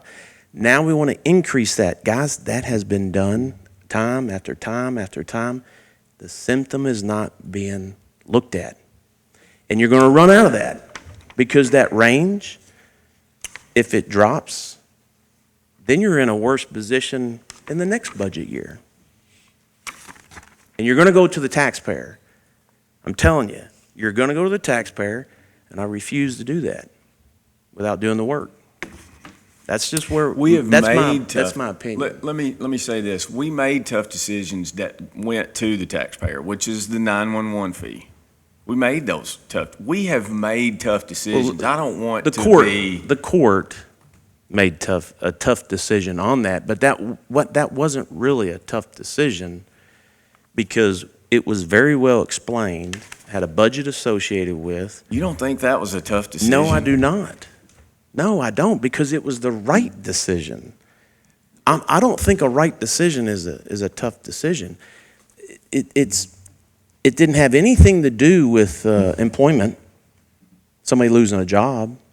Had everything to do with getting the people in this community to fund what originally the legislation was meant for in the 60s. The subsidy was never intended to be on the governing bodies. It was intended, and we're talking about 911, is to be on the individual citizen, because that's who brought the legislation to our government, to say, look, we need this as individual citizens in our community. That's why today some communities don't even have it. But we as a community said, yes, we want this. We want to keep it here. 12, 10 town hall meetings, keep it here. That cost is borne on the taxpayer. The budget shows the true cost. It was the most fair thing to do to show the community, here's the budget. And let's be clear. The starting pay on that budget is $17 an hour. When we're going through with what we just made adjustments for in the incremental staff 1, staff 2, we've got employees within county government that are well over $17 an hour. Majority of our 911 dispatchers, we just went through it today, are under $17 an hour. The budget, right? It showed the taxpayers where the dollars are going, and it's also got the debt service back to the upfit. I mean, it was a well thought out budget, and the court passed it, and that is good legislation, in my opinion, because I'm a taxpayer, and I will pay that because I can tell you, I can use so many scenarios where 911 is very important. So to me, it wasn't a tough decision. So only incorrect decisions are tough decisions? I mean, I don't think that's correct. Just because it's the right thing to do does not mean it's not a tough decision to make. Well, when you start talking about a tough decision, that's on the individual. I don't know what is tough for you or what is not tough for you. Oh, it wasn't tough for you. I get it. Okay. No, All right. I mean, it was laid out very clearly. We're already paying. The operations for 911 was already being paid for by the majority of the funds were coming from the government and the taxes that we were collecting. So the monies that we're collecting on if you really look at it, the OTA, because we subsidize, right? If you didn't, do you have a landline? That's a simple question that I ask people when I've had these conversations. No, don't have a landline. Then they weren't paying the landline fee. Do they work? Yes, some of them worked, some of them didn't. Well, if you don't work because we subsidize out of the OTA, then you're not paying. And if you do you work in Marshall County? Because if you don't work in Marshall County, like we do have some folks who work out of county, you're not paying into our OTA. So yes, I understood how this funding mechanism was flawed because the landlines are gone. The mechanics to put it in place are no different than in 1992. The funding mechanism has changed. And we actually, I feel we did what was a decision that is going to benefit not just our community, but it's going to benefit communities across the state. But when we're looking at operations of where we're giving our monies to, or, I've been here 3 years. 3 years, going on 4 with this fiscal court. And I can tell you that the number of times that somebody has come to my office, with the three of us sitting here, one time. You have come to my office a few times. But these issues have been here. I mean, and they're not going to go away unless they're dealt with. If we keep turning rocks over to find dollars somewhere, that's going to turn to go into the taxpayer's pocket, and I'm against that. That's just my position. And I respect y'all's position, but respect my position. That's just how I feel. I do respect I know. you. Okay. I want you to know that. I don't know if sometimes we don't, but I want that same, sometimes I wonder if that's same, I get that you bust your ass on this stuff. Don't get me wrong. I understand y'all work more on this budget. I get that. But It's not a respect issue. It's the fact that it's being ignored. And listen, when I'm sitting here and I'm watching this play out in front of me, I'm trying to keep the government from reaching into my pocket. yeah, I don't think And- it's, but it's not That's being, us. we didn't add that $1 million from the sheriff's budget. We didn't add that just then. So it's not being ignored. Now, should it be lowered? How's that? The reality is that 8%, and there's been no management. And when you look at the management of it, I can tell you 8% is a lot for, and that's just one department, but it's got the most expense to our budget. It should have the most scrutiny because it affects our budget. So, Judge, let's look at it this way. I understand the percentage to the budget, and we've seen that. But I also have talked about percentage to the subsidy to OTA. And tell me the difference in the difference to me in 911 and what has happened with 911 and its subsidy going up versus the jail. And I understand your thoughts on the management of each of that. But they have both increased, to me, not on as much on the expense side, but the loss of revenue side. So what is the difference between the reasoning that we have had to increase and seen an increase in that subsidy for the jail is the same loss of revenue that we've had on state prisoners, that we've had on landlines, and the loss of it. Am I wrong? Well, you've got restricted revenue, and then you have revenue. When you're talking CMRS, those are restricted dollars. They are only exclusively for one operation. So there's really no, we're restricted. Some communities have had to pay those monies back because they were fee diversion and paid somewhere else. As far as the jail, I don't think it's that easy to compare the jail and the 911. We've discussed the state revenue 1.6, and that's, if you want to see in the individual's own budget based off his revenue, I think I brought that up since the past 2 or 3 days now, but I don't think that's You don't think those are valid comparisons? Obviously, the amount of money. not is after not. the audit and everything else. No, I do not think that's valid.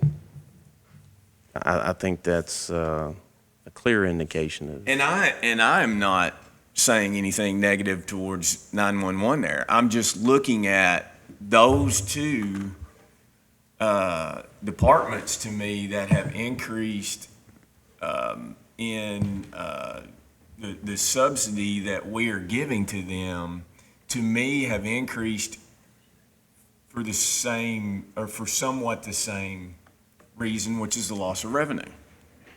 I think you fix one, you can fix one, you can't fix the other. You can't squeeze any more out of the state. So I think there's your difference, and you can pass legislation to fund 911. There's no legislation that gives you authority to increase any fees to fund jail. So then what do you do? Well, then you look at your expense side, and you got to figure out that side of it. And I think that's, to the judge's point, that's where it's like, well, how are you going to fix that expense side? And I think really it comes down to that management piece of like, how is it being administered? How are you doing things differently in order to mitigate some of your expenses? You know, that's kind of how I see it. I mean, Well, and we can see it through other counties across the state who have made tough decisions. And they're all different. But I mean, there are examples across the state for both agencies, really. Some agencies that haven't made decisions with 911, and it's costing them. It's cost them a lot. I just, you know, it is what it is. That's just my opinion. I'm only one part of a four-piece governing body. If we, you know, one of the things that we have discussed is what is our true cost? I mean, that'd be a lovely thing to have in front of us. Our true cost should be explored, looked into, I mean, the management piece of it, all of it combined before we go to the taxpayer. And we're not there. Trying to get there, and that's where the problem lies, is trying to get there. So there's a whole host of, you know, problems there, and it's going to change. So it's really irrelevant as far as today. We just need to balance the budget and get it out the door. But I'm just not wired like that. Never have been. Well, I didn't realize that. Thank you for, telling me that. Appreciate that. 4 years that we've been together. Yeah, I get it. Yeah. But really, we can make some tough decisions to. And we've had to, again, I know the time frame, we have had to do this before, and I hate it. I do. I'm not that guy. I think sometimes you think I am, but I want to be able to take this now and dive into it versus what I just did, which was, while everybody's going to the bathroom, killing myself over 2 pages to try to figure this out. I want to have this first reading today and figure this out. Yeah, so I think this is what's different. This is what's different from the prior years. We did this down in judge's office. I did that. Yeah. So we would come and present that balanced budget, just like, I think what the intent now is, like, you need to see it. Yes. And I made the tough decisions that nobody saw. before anybody saw it. So now I think I think judge's intent is to say, okay, I've done that, and I want you to hurt a little bit when you have to make that cut. Really, what I wanted, because let's be honest, there wasn't that many visits to my office. And I mean that, because you have to get the pulse of the budget. It's one thing to look at a number, but you really have to see, We have been heavy on economic development because that's where we can increase the 16 million. So anytime we can match monies to bring monies back into our community, 100% I was committed. Where we're at now is, you're seeing that it's not easy. Tough decisions have to be made, but only decisions that I can make. These other decisions is an actual fiscal court decision to make. I can put a balanced budget, and I have put a balanced budget on the table. Beat up for it, doesn't matter. That's how I feel as a taxpayer. If we're going to get the wheels back on the track, because long term, when we go to the taxpayer, the due diligence better be in place. That is my belief. And I do not see the due diligence. Haven't seen it. Collectively. And I'm not saying that degradingly. I'm being honest.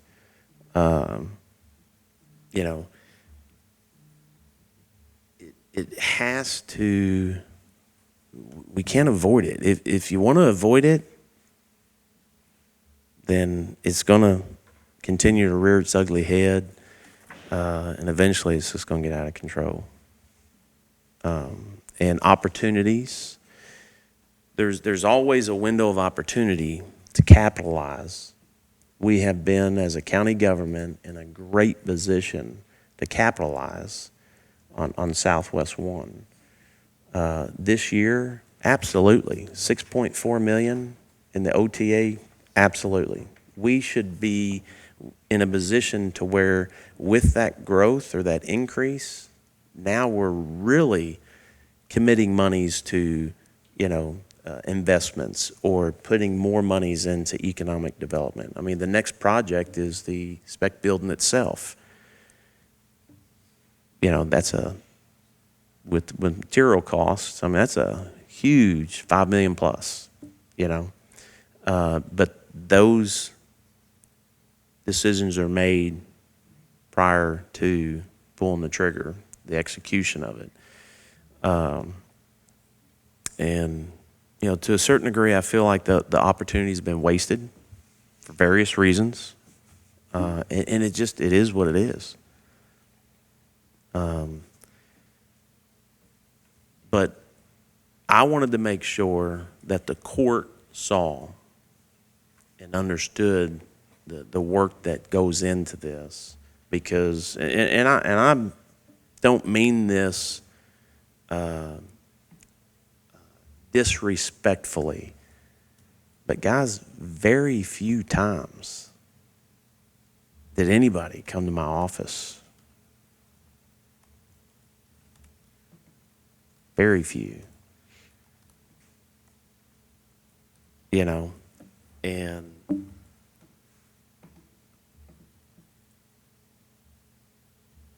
or to look at the budget and say, can we improve here? Just like we're finding out right now, we only have, was it 1 point, is it 1.9? What's it at now? In the investments, the water, broadband, sewer, grant, we have not changed that. So it's still what it was. I mean, that's outside of, we beat this horse, but that line is, you can either grow it or you can funnel those monies into other areas that are not being managed, and eventually that 16.2 is going to catch up to this court. And doesn't matter who's sitting here. I'm not afraid to make tough decisions. And I think if you had, I know that if you had all the information too, you're not afraid to make tough decisions. I know the 911 fee may have been a tough decision for you, and I respect that. Well, there's been a few more. I don't want to jump into those. There's been a few more, but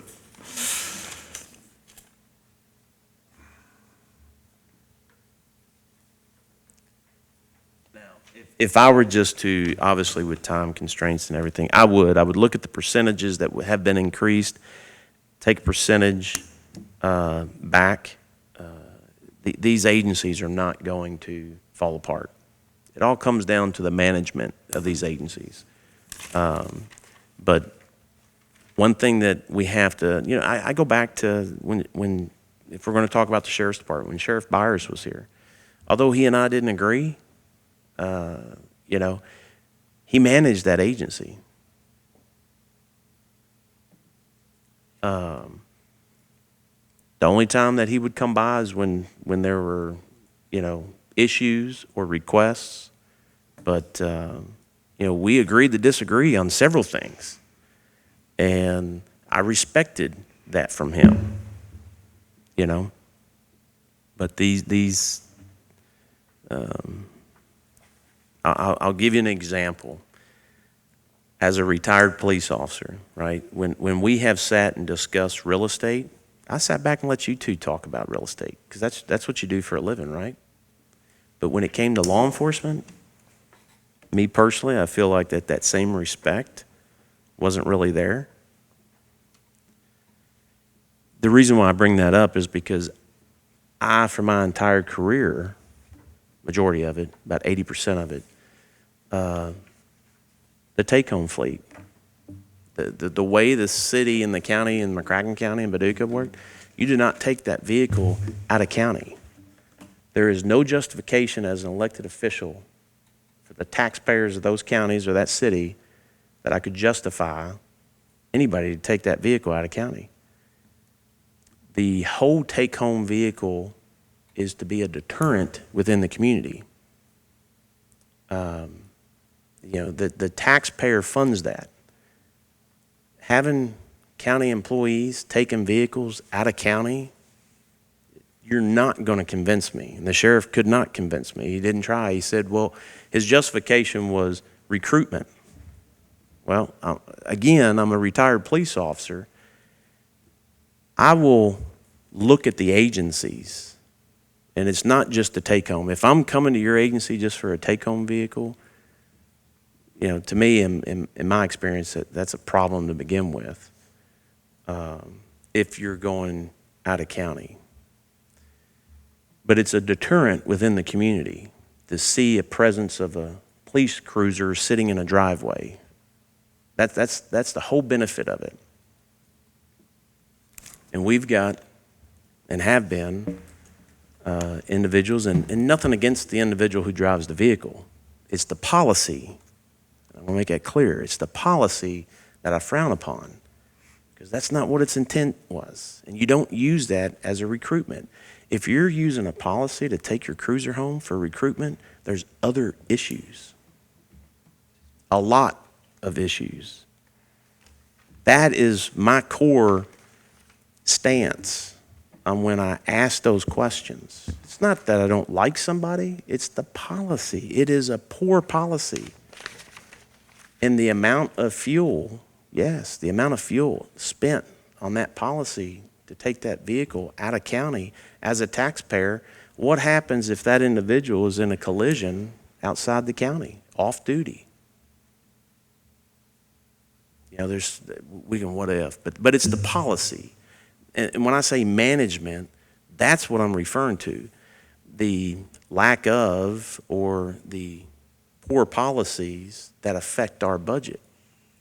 And that's where we need to step in and say, no, we don't do that. We did with our agencies. We have, I can go on, but we're running out of time. We've got to get this thing budgeted so that Erica can put some numbers together. So go ahead with what you've got, and we'll just go from there. I'm curious as to what numbers you got. Well, those were the two, you The jail, I'm sorry, I got the Yeah. sheriff, but what was the jail? it was 1.2. What did we have it at? 1. And that's the, State. the state revenue.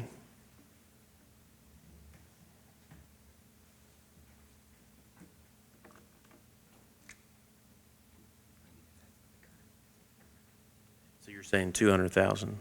Yep.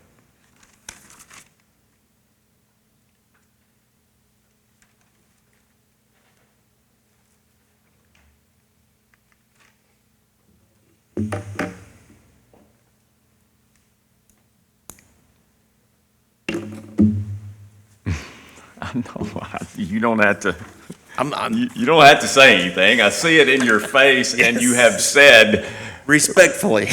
respectfully, yeah. Usually when someone says with all due respect, they actually don't mean it. Not respect. In this particular In case, my case, it really does. It really I actually- really do respect. Yeah, the you fact- do I really respect do, the but- dialogue. I respect the But, fact that you participate.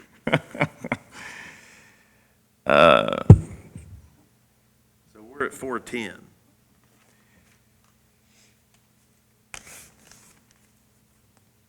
If you change the interest payment, if you change the sheriff pooling to 2 million, if you change the inmate to 1.2 million, it brings it down to 295. That's all. The subsidy? It's brings it down the to difference, 295, the the difference. difference. And so then obviously if we took the OTA from 5.5 to 5.8, then there'd be no difference. I'm not in agreement to that because we all agree. I'm not for that either. 5.5, yeah. I'm not for that either. What I would say is, and I understand again the 1.9 million, but if that stuff is if we're gonna be committed to this 600,000 for the broadband, Well, hang I on a don't sec. see how 295 of it coming from there would be. Hey, let me throw this out because again, I've been pounding management. Yeah.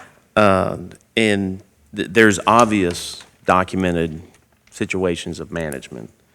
Why not take that 295 and reduce our subsidy to the sheriff's department and the jail? Because, follow with me, the interoperability grant, if we get approved that is going to help all agencies. And it's the amount of monies, if it's funded, the 20%, you're talking, what did we say that was? I'm sorry, 1.125, 20%, was it 2? I'm sorry, you'll have to start over. Brad was asking me a Sorry. question. Yeah, Sorry, I was- 1.125, 20%, was it 215? 215. Are we talking about 216, 216. Yeah, yes. 215 to 216? Yeah, so you're talking 216 that we're committing already. One of the things that, obviously with the PAC Road grant, the 100,000 that we got to put in towards the Pad Ready site, that frees up that 100,000. That 100,000 could go towards the KOHS grant. It could also be used for, we got the $84,000 for the radios that KOHS, after we sat back down with them, said, you know what, the budget table, we now say that that's not a good idea, but you can still do the change of scope of work. And we asked, can we put it towards radios? They said, absolutely. So we're like, great, let's do that. There's 20% on that. That $100,000 that we've got there, that freed up this current year, we can commit to more radios. And again, this is just one agency. The ambulance service, they need radios. The grant will help their infrastructure needs. The whole fire departments, it's analog and digital. Whenever they are ready to, it's on them to upgrade on their own, right? Are there going to be some changes? Yeah, there's going to be some changes. But as a whole, looking at this as a whole, what was presented from the sheriff only fixes the sheriff's issues. But the monies, my point is, the monies that we're committing to that as a fiscal court, we can take that 295 and reduce their percentage because, in 2018, it was at 12%. It's not going to shut operations down because obviously in 2018, at 12.6%, it was operational. And again, it starts at the management level at the top to make their operation successful. They should be doing what we're doing today to say, hey, look, I can't operate off of this. And we should be able to, in step, see that. And I don't think we are. But I think that would be fair to at least get the 295. I don't know what 295, if we were to do that, if we were to split it equally or a percentage. But hopefully, the lawsuit with the fee on the electric meter, if we win that, then that is going to get 911 off of the county budget. And I go back to this because the pure intent is that the citizens wanted to have that service available. And the citizens, we agree to pay, that fee. And listen, I know it's been tough, but the trash pickup in Benton is $11 a month. It's $132 a year, and we're talking about trash. 911, we're talking about emergency service. And so that's why I feel strongly about it. But if that takes place, that is a relief on our OTA. And as other communities partner with us, that fee on our end goes down. And those communities, because talking with other judges, they have the same issues. So having the ability to spread that out across their community, they get a fair cost of the operational demand that they bring, which is, it's all calculated through CMRS funds. You can calculate that operational demand, but that fee will come down in time. I mean, that's the whole reason why it was built. But that is my opinion on that, if we're at 295. But we still haven't talked about some of these other issues that we want to. Am I leaving something out?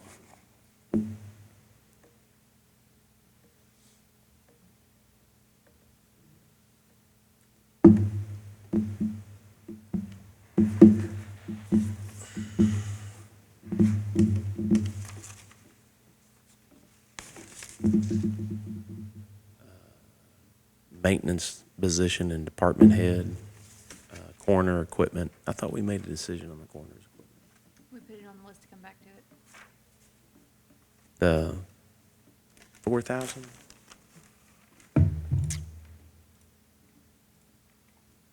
Yeah, I thought we did the 4. Yeah, I thought we. I mean, it's not gonna, It's at 8 still. at 8. Let's make that 4.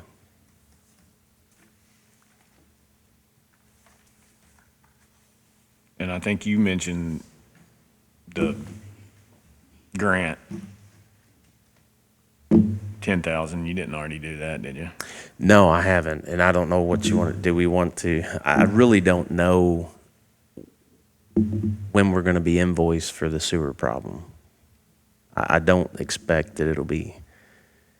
Well, I'll take that back. They had to order a pump. Oh, let me just say that I don't think it's going to happen this year. It is an emergency, but to actually do the work and fix it, I don't think is going to be before the end of the year. And I don't think we have time to, I think we just need to budget for an invoice. And correct me if I'm wrong, or at least you guys have another opinion on this, but maybe budget for an invoice in July Of the engineering? for whatever decision we make. Because I know we got a budget decision today, and then we'll have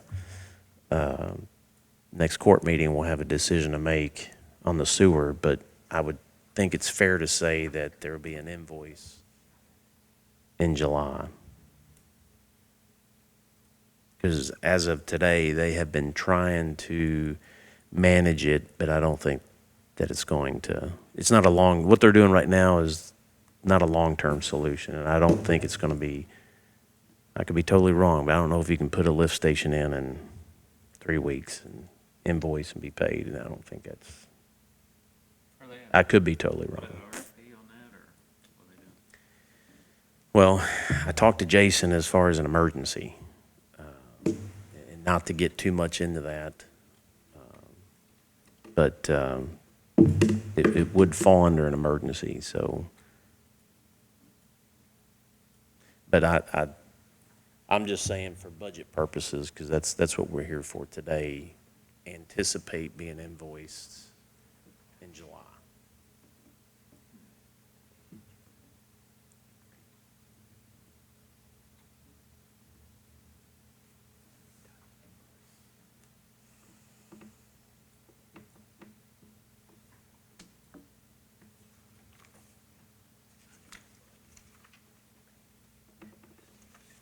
Now, COLA.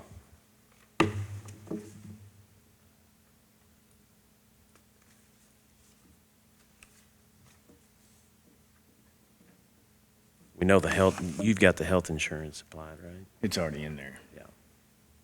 That's at 10%. We had her look between 3 and 4.5%.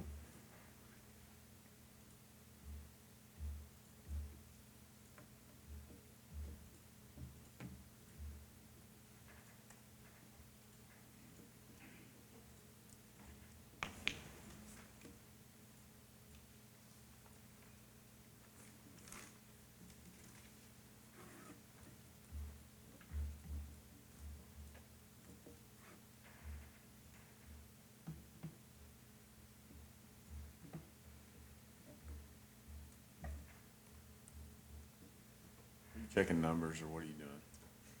Or are we waiting I'm on doing, you to do I'm doing something? all the things. I'm doing all the things. I was checking numbers and I'm pulling up what I sent you all. There's what I sent you all.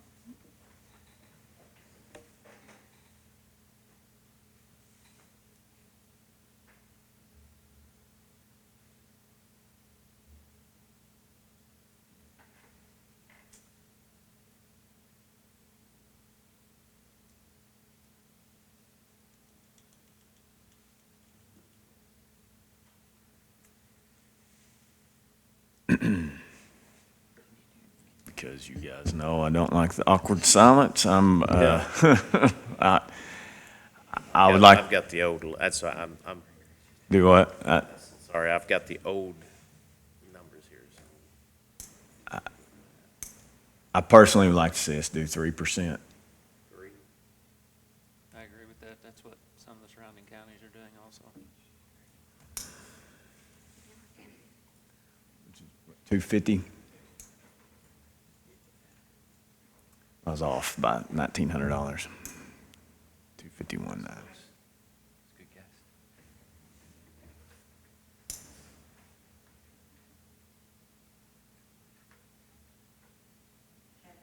Oh, I'm sorry. Sorry. Needs to be like moved over here. Just put Justin's in front of you, too. Move his in front of you and yours. Get both sides. There you go. Dueling auction here, second Hold time. it. 75. It's off to the right. 3% would be a $251,900 increase.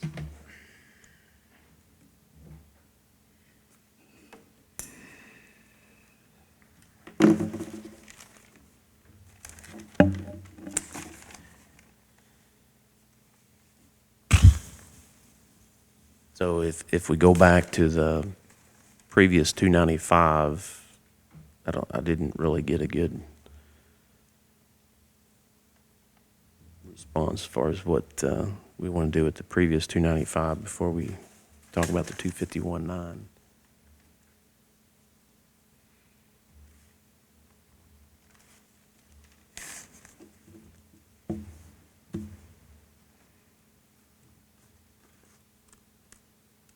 And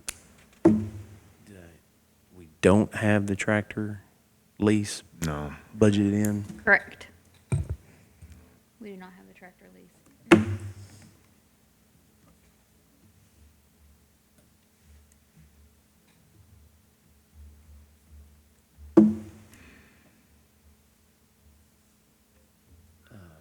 And I highly suggest with the subsidies that we put some policies in place as far as the unfunded mandates, or not the unfunded mandates, the unfunded liabilities. Apparently, and it's not just this department, it's been accumulation over the years. There needs to be something in place to where when it goes to at the discretion of, there needs to be another level of accountability at our end because it's affecting our budget.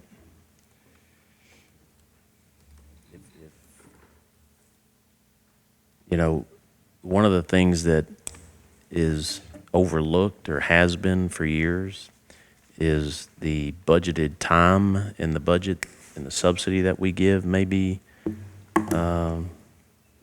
there annually, but the bank time is not. And we've got to get that under control. So I think, when, I don't know how, other than a policy to state, if it goes outside of what our policy is as far as managing our people,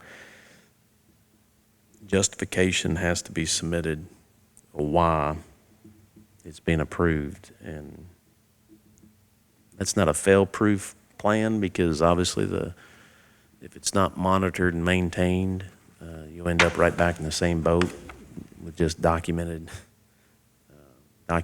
of it. But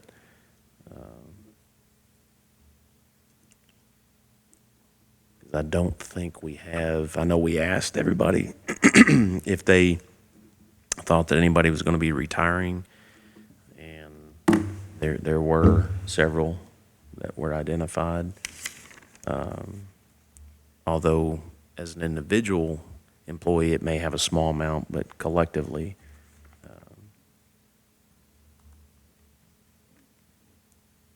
we tried to budget for that.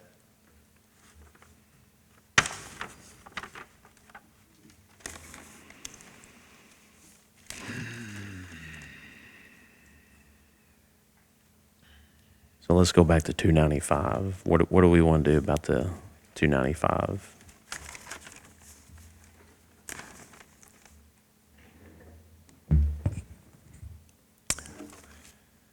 I mean, I'm just going to say, for my own part, that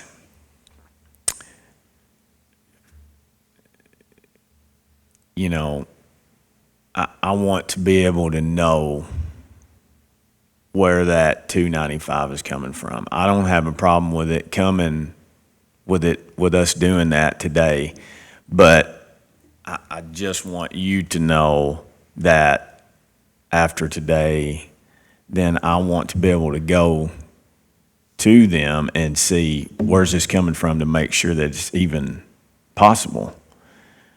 With the knowledge that if it's not, then I got to figure out what else to do between now and the next budget.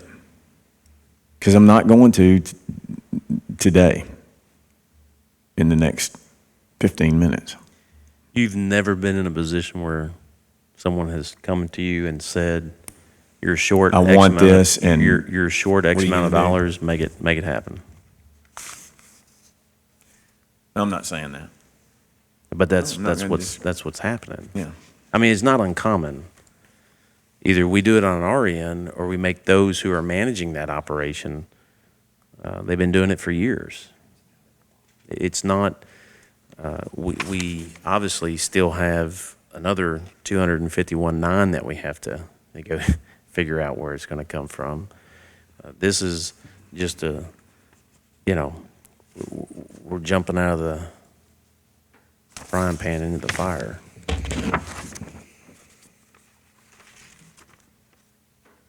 They determine where they manage that.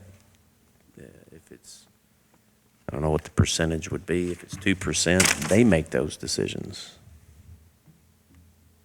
Because if they're making their operations thinking that those monies are always going to be there, let's just be realistic. I mean, seriously, let's just say this tax year wasn't good or next tax year isn't good. We're going to raise more taxes, or we're going to go to the department heads like we have done. We've gone to the department heads.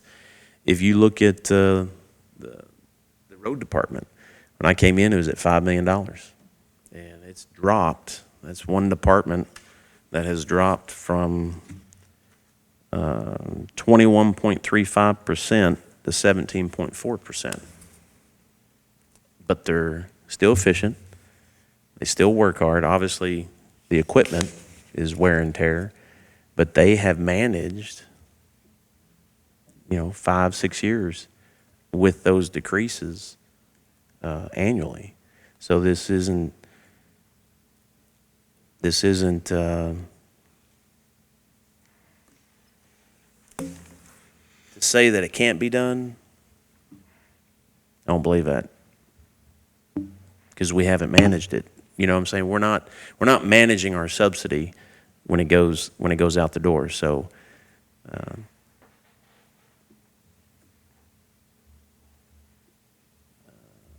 I think that's a fair piece for them to manage at their level.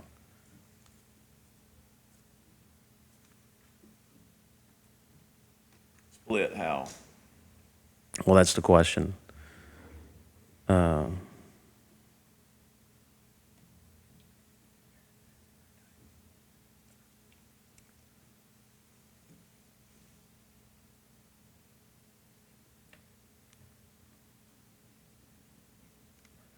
That's the percentage split, or it's the dollar amount split, or whatever that split is. Doesn't have to be 50-50. I mean,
did you, Eric, as far as the building inspection,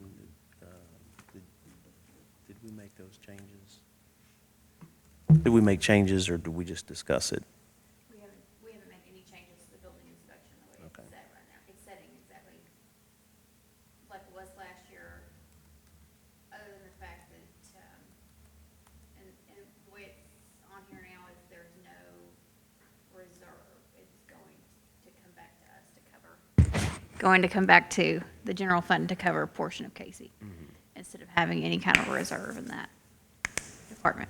That's the only way it's different from last year. Take that back. Casey came in and gave his estimates for receipts, and they are set at what he provided you all. The receipts on this set at that.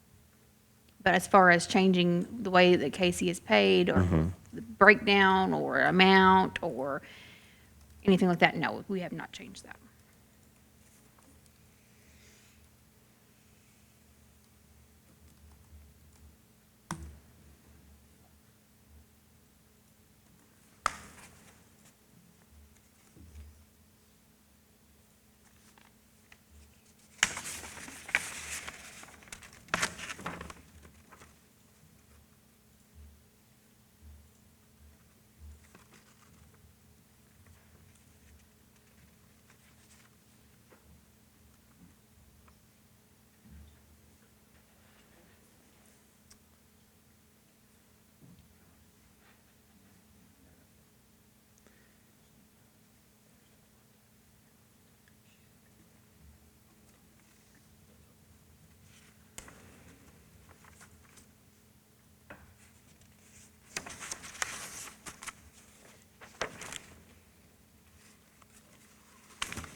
Short restroom.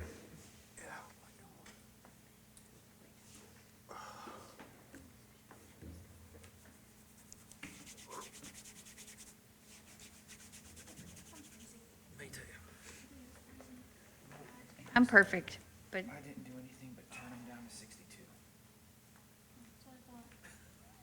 I didn't turn them down.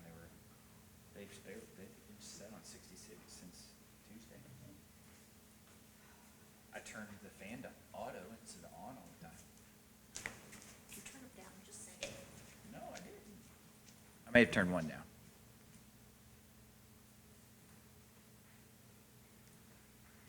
okay. So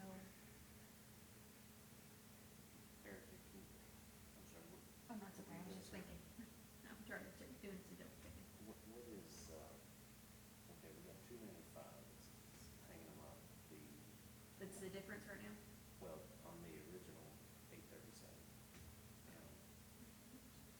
Yes, yes, but it's not that because I've been fixing people, but it's close to that. Yes, But you it's know, 287.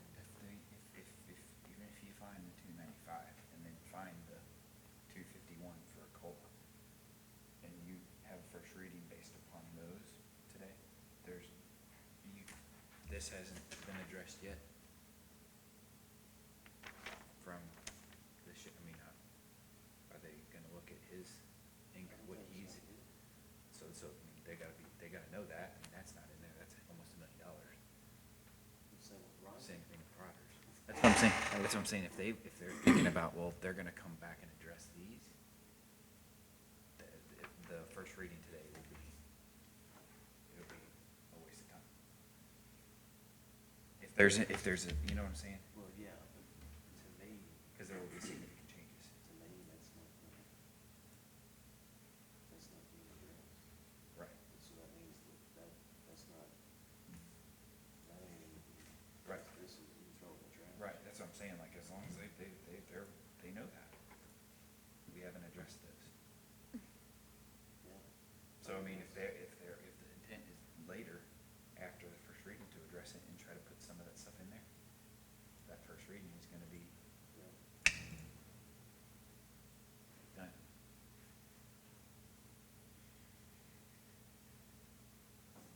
Not fixing the problem, you're just throwing money at it. That's all you're doing. If I gave my kid $20, he's like, Dad, but I'm gonna go do this, it's gonna be 30, I'm not gonna give him another 10.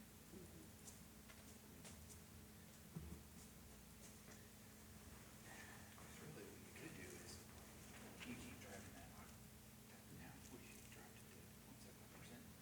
You're not taking so much. Right? Possible. Anything's possible.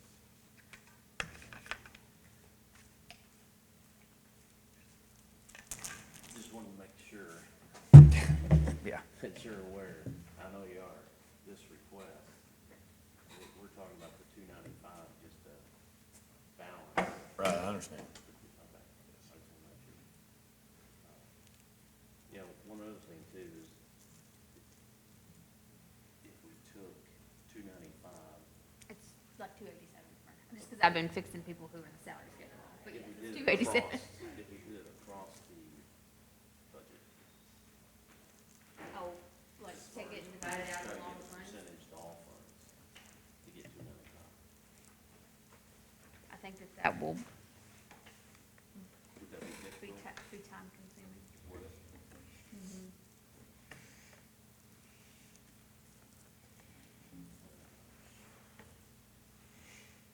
Because you'd be going back through every single department, every line again to see where you could cut that.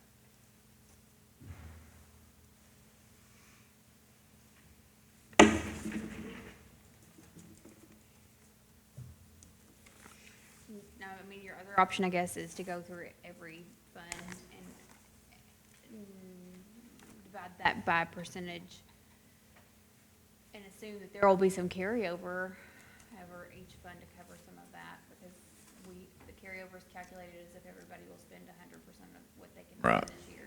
And we know that likely that will not happen. Yeah. We just don't know how much they will spend, but you could try to cover it some of it in that way. As a percentage of the budget, as a percentage of that Right.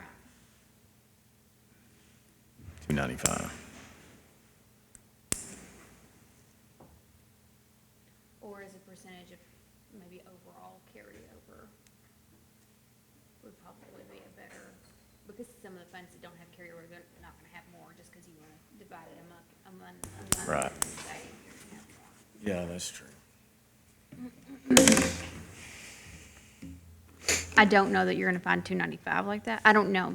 287. 287. And that's not, y'all are still having a conversation about COLA, right? So it's likely not gonna be 280, I mean, unless there's no COLA.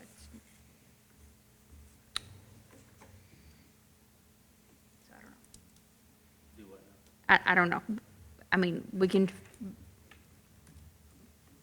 it that way and put some cushion to some of the carryover if you want to assume that people won't spend everything. I just don't know an amount to assume that that would be a safe amount. I mean, 295, 287.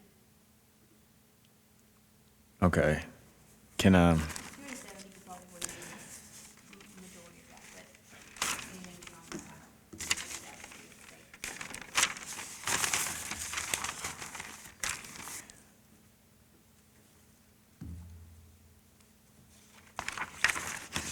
where's the?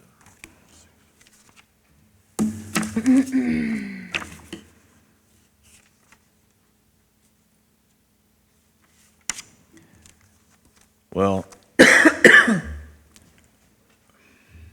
what about, and I know you don't want to touch the 1.9, but to at least take half of that broadband out of that, which would be $320,000. Because that money was there for, projects I feel like this is one of those important projects that money could go to fund. Or at least half of it.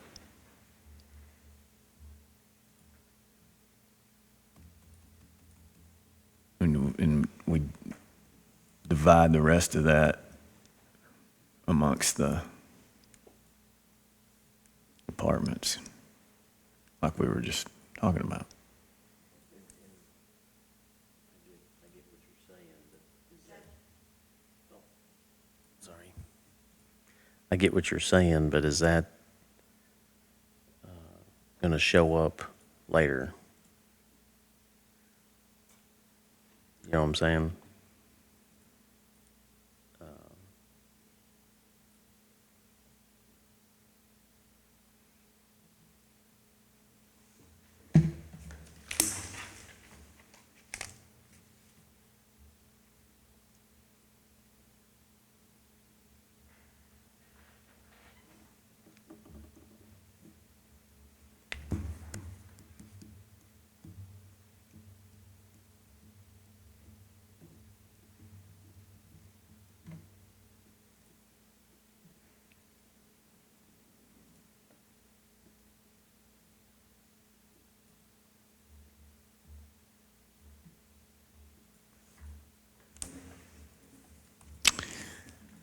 I guess the answer to that is potentially. I think, I know we're talking about percentages and whatnot, but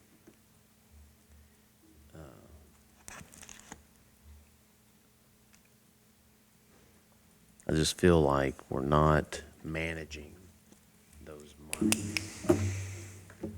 If we're subsidizing anybody, we should have full observation of everything so that we can see that it's being managed.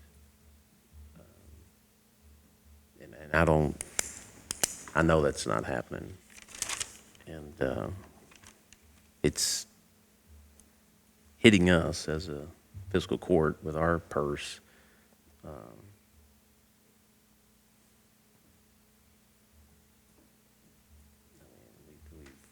politicize certain things that, some elected officials don't even want to talk about. And that's not, it's very unfortunate, but the discussions still have to be had. I mean, it was,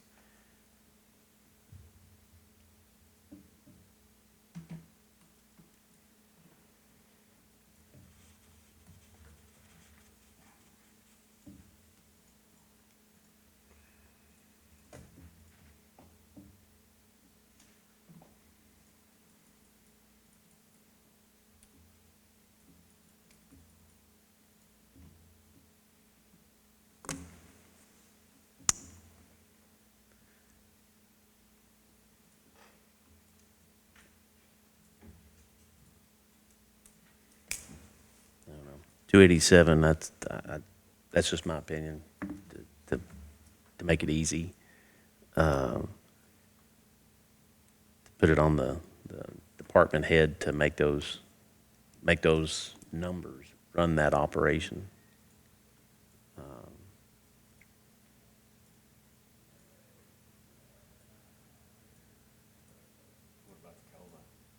And then we got to deal with the COLA.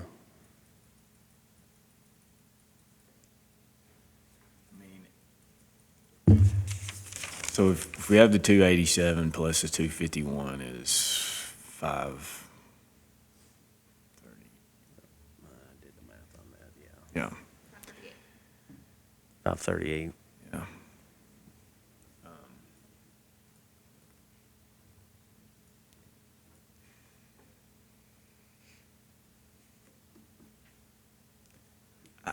Listen, I don't want to touch the 1.9 either, but I'm not saying to pay for this. I'm saying to have half of that 640 project for broadband to come from that investment account, which was there for, I mean, I know, economic development, other projects such as that. This is a broadband project. I wonder if it's actually going to get to the point where it's ever even used, to be quite honest with you, but we have to budget for it. We've committed to it. We didn't commit money in this particular budget for it. And What is the, And- and then take the rest of that and, like you said, put that to those departments to, and I hear what you're saying. It seems like the easy solution for today, but it's not fixing the problem. The demand annually on our budget is what we need to be really focusing on. These dollars, that grant, we may not even get approved, so those monies are there. You can do a budget amendment. If we do get approved, then that's what the, folks in the community wanted, and we commit those dollars. But the annual demand to our budget is what we have to be focused on. And, there's obvious areas that we've discussed that there's issues, and we're tippy-toeing around them. We can't be tippy-toeing around them, because I can tell you, and I know I'm beating a dead horse here, the next step is to raise that 16.2. If we're not doing that by, say, growth or economic development, it's the taxpayers. And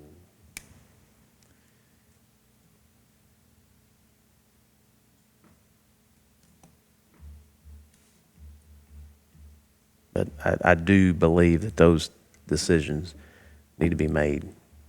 And 290 or 287 is a lot better than 837. So I mean, we've managed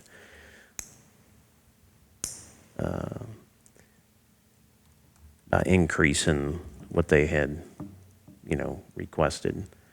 But,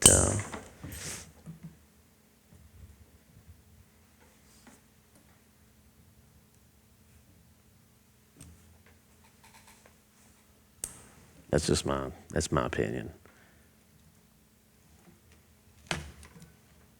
Those operations aren't efficient, and I don't think throwing money at a inefficient operation is doing the right thing or due diligence. In this case, it's kind of like the example. If you give your kid, like what we were talking about, you give them $20, and they come back and they say, well, I need $10 more. If we keep throwing $10 at them, we're not fixing the problem. And really, it's our fault. We give them the $20, say, here's what you got, make it work. And that's just we have to do that at some point. And 295 or 287 is not, I don't see anybody's operation being affected to the point where it just doesn't perform. I do not see that. Management, as you know, is difficult. It's hard. It's even worse if you don't manage. But you've got to manage, and we're putting it on the responsibility of these individuals to manage their operations.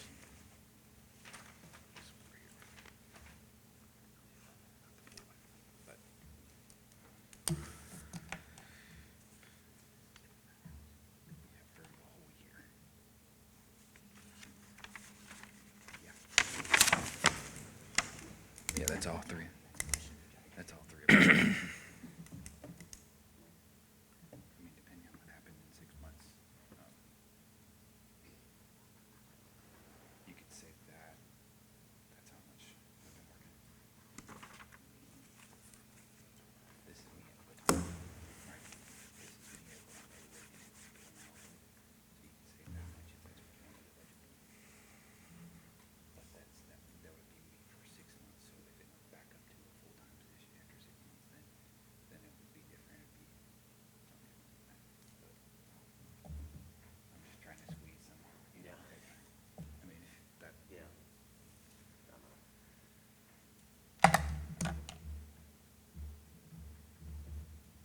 If it comes down to trying to squeeze somewhere.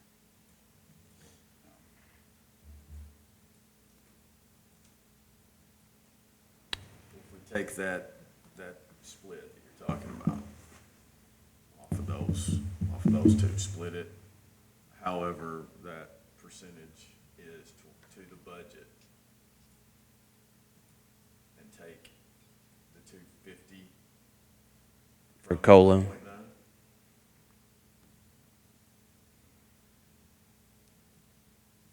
It's less than half of that 640,000.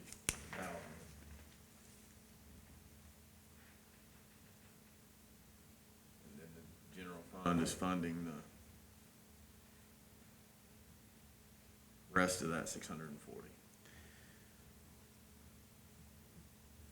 Are we comfortable? I know we were comfortable in putting a OTA at 5.5.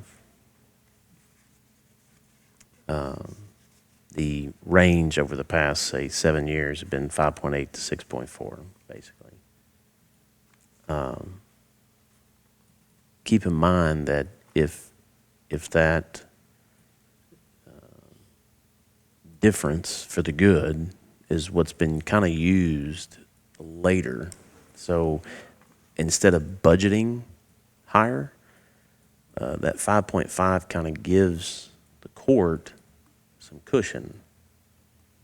And I think with that, that's a good position to be in.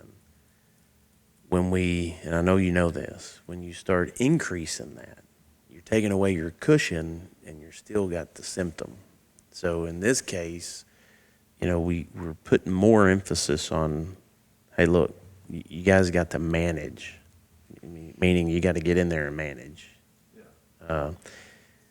As the year goes through, if the OTA appears it's gonna be a good Right. year, well, then you've got some monies there. Yes. I agree, and that's what makes me comfortable with. Yeah, the 5.5, I'm comfortable, but I don't think, your 1.9 is your leverage, your known leverage, for economic development. But to me, putting $250,000 of that 1.9 into a $640,000, I mean, the other money of that is coming from the general fund. We're putting all that money in. Broadband to me is economic development, whether we do it at Southwest One or whether we do it at Yeah. but someone that- else's. I mean, it is developing our. So Well, I mean, I see that as what it is there for, which is an investment. Right. So I don't. So you're wanting to take half of the 650 out of the 1.9. Well, we don't. I mean, half of it would actually put us into a better position, but. What amount were You know you? what I mean? Well, I mean, 340 would, I mean, 320. Actually, we don't need to fit, it's 625, it's half of the 625, right? Because the Showing 15 640. is, yeah, I know, but the 15 is into a carryover.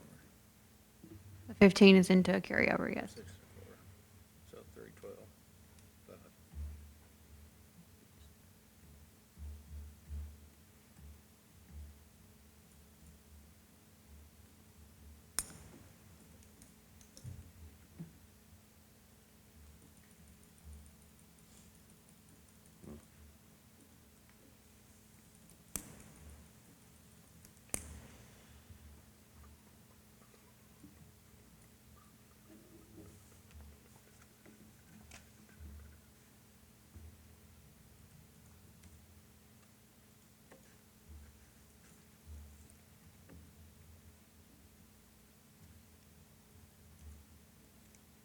I mean,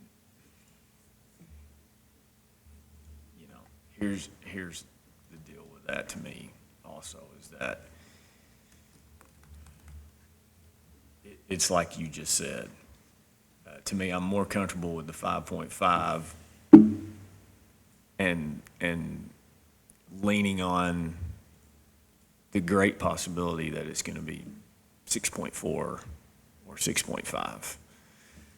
And that's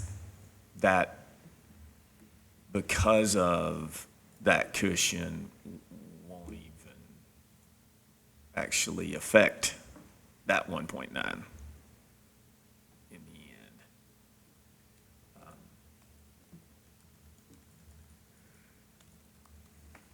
The only concern I have is that 1.9, as it depletes, it's gone. Making that back up, we don't even know what the boiler is going to cost. We still have wants and needs that we didn't budget for. I mean,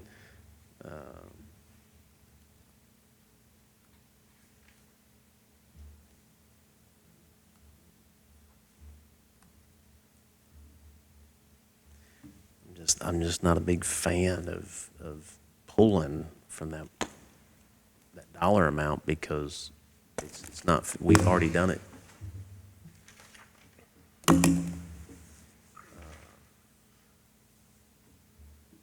Potentially could be sitting at our annual debt on the bonds at about $90,000 instead of $4. Dang it, do you have to bring that back? Yes, Huh? I do. I mean, because that's. But okay. But think about it. It We're would- annually paying 431. 433. But Well, wait a minute, that's on the new bond. You're saying that 200 or whatever, that 2 million was going towards. yes, It was only going to be $100 and something thousand a year, right? no, it was 150, 155. I think it's Okay. maybe 1 35. But that committed to our debt service on top of the 197. I mean, you're talking almost close to $390,000 that is not coming from our general funds. It's not coming from our OTA. And we would see that 300 and something thousand dollars annually, within our budget, because that we're not paying that debt service out of our OTA. That makes sense? No, not 300,000, it doesn't. The debt that we were paying off Well, was not $300,000 a year, no, correct? no, the 2.4 million was the debt. The ARPA monies, RDAP monies, I think is 155 that comes in. Not all of the 155,000 goes towards, it's more like 140. But your 140 going towards that, what'd you say, 430? Our bond debt payment, 437, 437? I believe so. I'll double check for you real quick. Yeah, so 155 going to the 437, and then the budget that we approved for 911 is 197 going towards.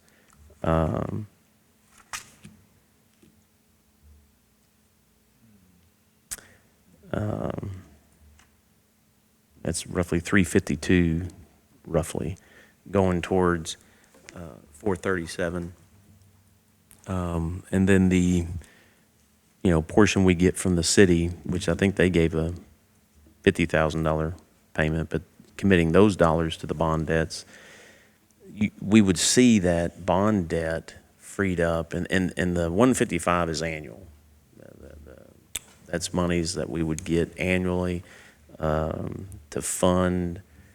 It's several of those projects would qualify, so it would go to fund to pay that off. But we didn't do that. We didn't, and honestly, we still disagree about that, so. Well, at the end of the day, One of us is right and one of us is wrong. Well, it's right, not I about guess, but- not about right and wrong. It's about where we're sitting today. We still have the $2.4 million debt. We still have the bond payments. Not a penny has changed, and we're trying to take away from 1.9. We're not fixing the problem. Is what I'm getting at. Now, I will say, we win the lawsuit, the 197, the bond payment back for that 2.5 is 197,000, actually 2.3. But that's 197 that will go towards the 437. So we'll see that on the backside of it, but we gotta go through that process to get there. But those, when it's resolved, and understanding, and the court understood this, when it's how we envisioned it, that's completely off of our budget. And that frees up those monies. But to get there, we really do. We've got to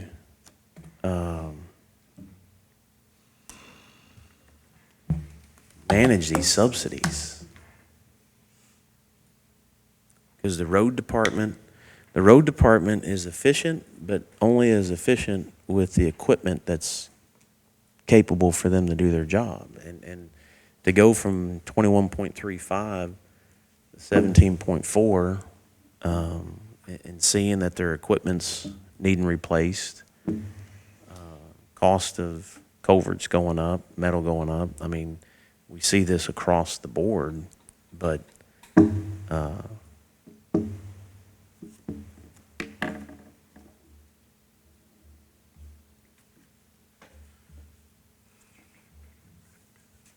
back to square one. Where else could I know you're seeing that 1.9 and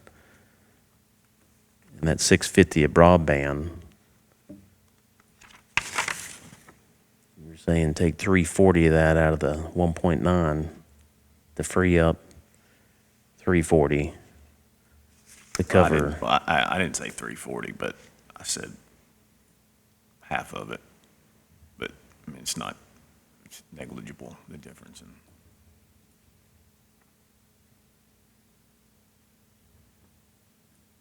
Half of 625. And that's You to take out cover, that's to cover the COLA. Well, so, and I respect that you would say that, yes, because that's where we are right now talking about COLA. Yeah. But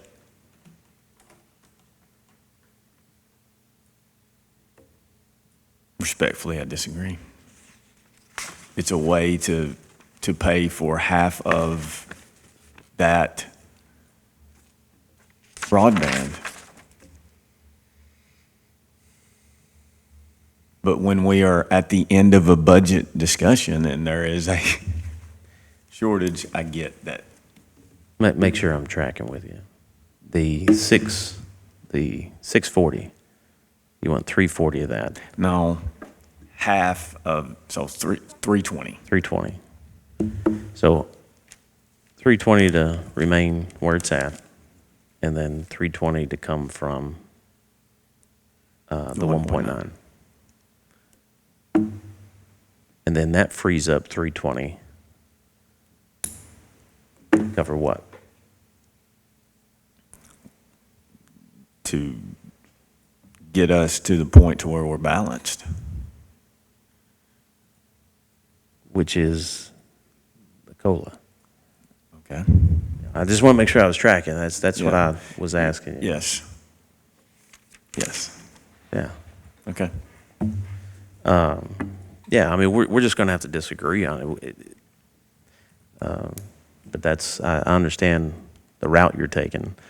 And that's conservatively where we. It's not the first time we've disagreed. Those routes we take all the time, and it ends up right back where we are. All right. So what did we decide on the 295 or 287? So that I I'm, think Huh? split it the way that you, whatever those percentages were, as a percentage of the budget. I thought it was what you were thinking. You know what I mean? no, I don't think there was a percentage. Well, I'm saying in that study or whatever you want to call it, the what percentage of the budget was the departments? You know what I'm saying? Oh, I'm saying now. yeah, are you talking about the jails, the study that was done on jails? No. When I say study, it wasn't a study. It was what you had the spreadsheet that you had her put together that we talked about Monday or Tuesday, and then we talked about today. What is your department's percentage of the budget? I'm saying take that with those two and split that up out of their So budget. the You see what I'm saying? 12.88% on the jail and the 20.37% on the, Which is not going to be, it's not going to be those percentages, obviously. It's going to be, one is double that. So it's going to be, I guess, one is going to be 2/3 of that, and the other one's going to be 1/3. If one is double the other size. Correct? I mean, that's, See what I mean? I would agree with the logic of that, yes. Okay.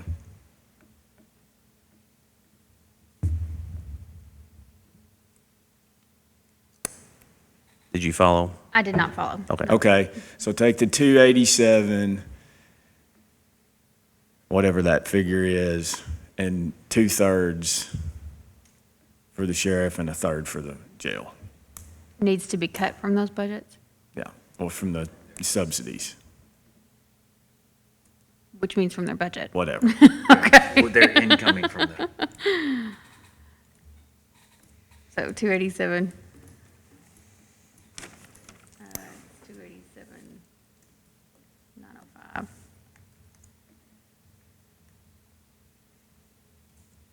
So 95, let's say 96 from the jail.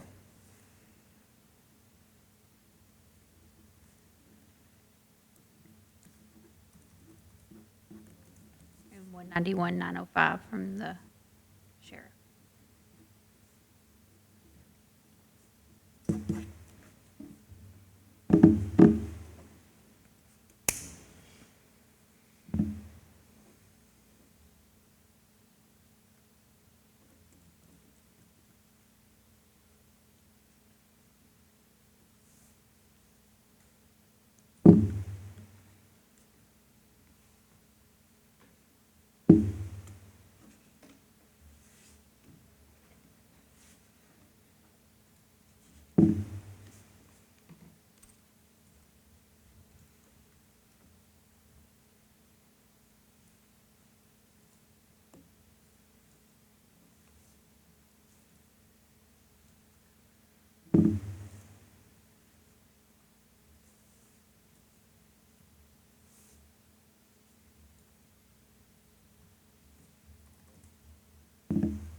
We still don't have any dollars committed towards the KOHS, or do we?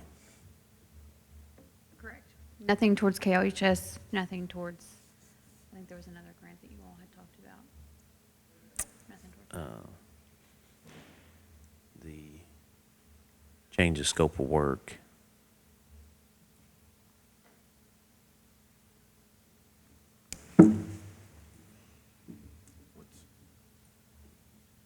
The,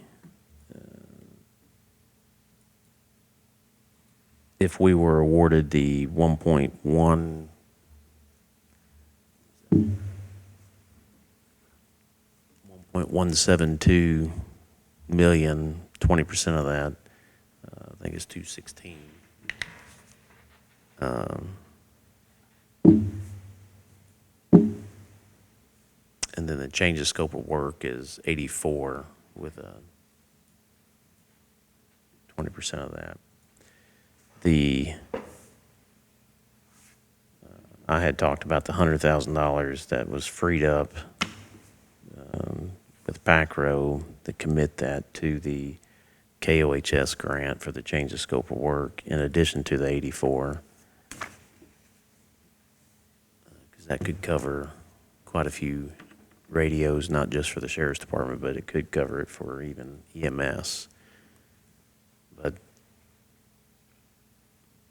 216 for the, and that's the full 20% on the approval on the entire project, or the entire grant, which is almost $900,000. A little over $900,000. Obviously, if we're not awarded the full amount, that percent is still the same, but the dollar amount will change going down. But anticipate the full amount of the 20% is about $216,000.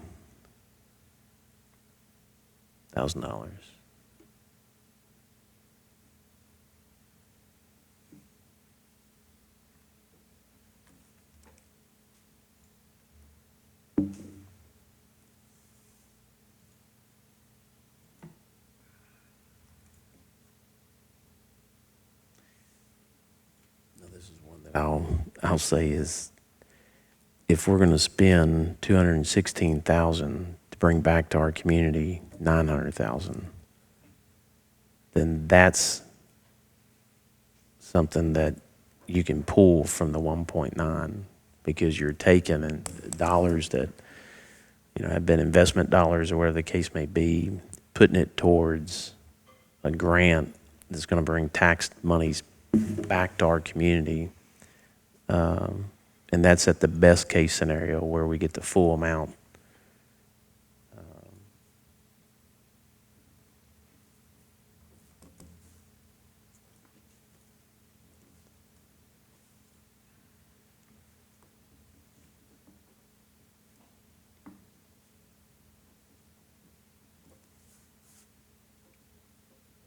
I mean, is that not make sense? I don't know. I mean, in theory, it does. It does. But, now at this time of day,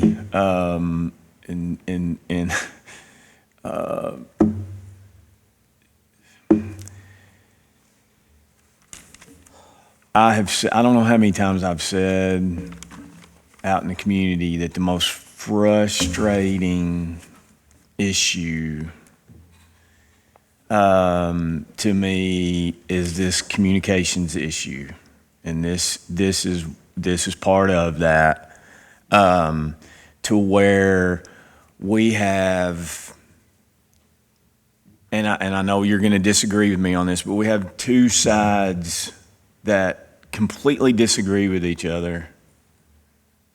And it's a technical issue that you would think only has one side is right and one side is wrong.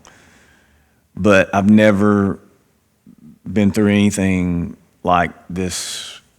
And I know it's been politicized, don't get me wrong, I get that. But oh my gosh, why can we not get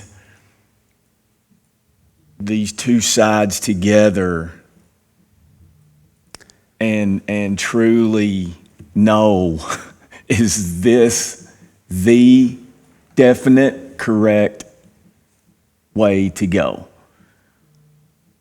Okay, there's a lot said to that. One of the obvious things is, yes, it's been politicized, and it's very unfortunate, extremely politicized. Here's the reality. The Quick Committee came in front of us. I reached out to the state, brought the Quick Committee here. That would have been the best opportunity for anybody to ask. Tell us, other than what they told or what they gave their information about. Not much was asked.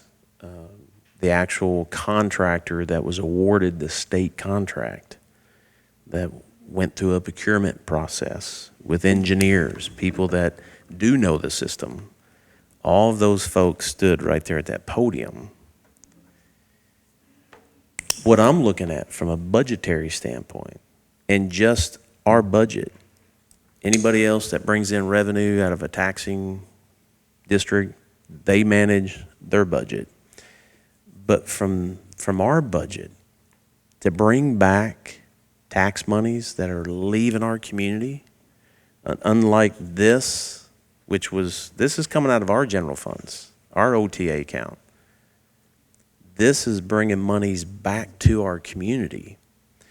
And when you have 100% cost for just one agency, that has to come from these same numbers that we're crunching, which we know are not there, or we can commit 20% and hope that we get approved and be one of the first ones out the gate to get approved. We potentially will bring back over $900,000 of tax monies that are leaving our community. And if we're not going and getting it, then it's going to other communities. So we're technically funding potentially other projects in other communities. You can look at it that way. The engineers, everybody that has stood in front of this fiscal court, the people that do know this project and even the state has committed to that project.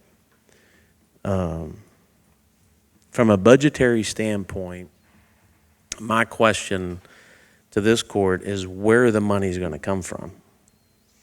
Because I was directly told by an elected official that they're not going to support any of it.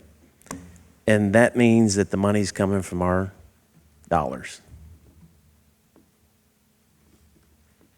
That's a problem, because that's just one agency. Right now, EMS, which is another key element to first responders and medical care, they have poor infrastructure. And they fall to us to help them with their equipment. This benefits everybody. Now, when those agencies want to go from analog to digital, if they want to stay analog, they can stay. Is it going to have a budgetary effect to them to some degree? Yes. Is it just because they like something on here or they like the button there? We can't manage that. We shouldn't manage that. This is a project that the state is committed to. Other states have finished projects. I think we even sat in court and advised agencies that really didn't like it to go to Indiana. Go talk to the folks that actually operate under what Kentucky's getting ready to do. The tornado. We didn't have any communications with the two agencies. It was because what they had failed. School shooting. We had agencies show up. My old agency showed up. They couldn't talk to nobody. I personally, during the ice storm, went to another county, had a radio on my hip. It was dead weight. I couldn't talk to nobody. That was 2009. It's expensive. 22 years ago, 9/11 happened, and that's what started this whole interoperability process. And every step of the way, it's been a change, and some people don't like change. But when we're looking at our budget, and that's what I'm looking at today, if I can take $216,000 from that line that has investment dollars in it to bring back $900,000 to get a trunking system and better our communications, and if we ever, God forbid, have another multi-agency response in this county, any other agency in the state that is on that same system, we'll be able to talk to them.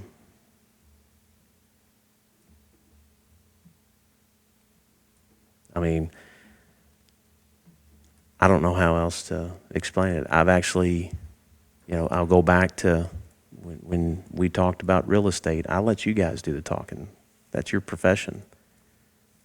I've been on the battlefield where I've had to take my communications, same radios as the unit to the right or to the left of me, and take a key and plug in their data, their information into my radio so that I could talk to them. That's interoperability. That's the benefit of a bad situation, having multiple agencies communicate.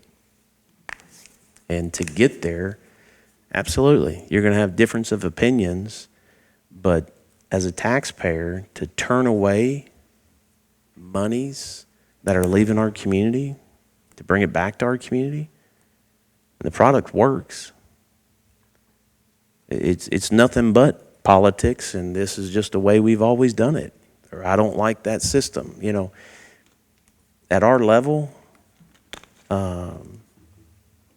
the equipment, everything's proven.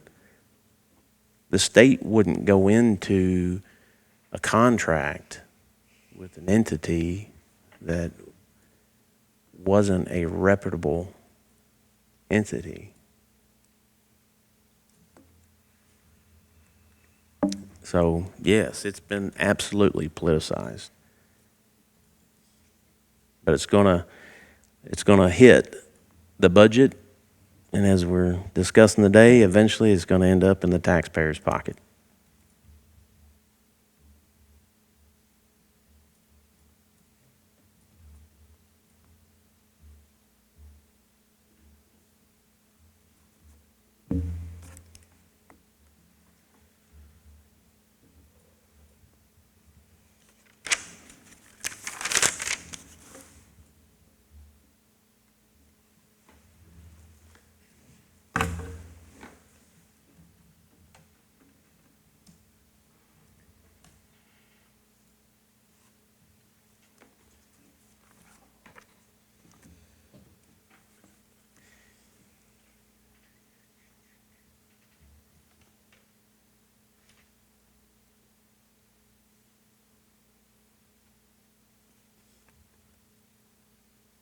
Here's my advice.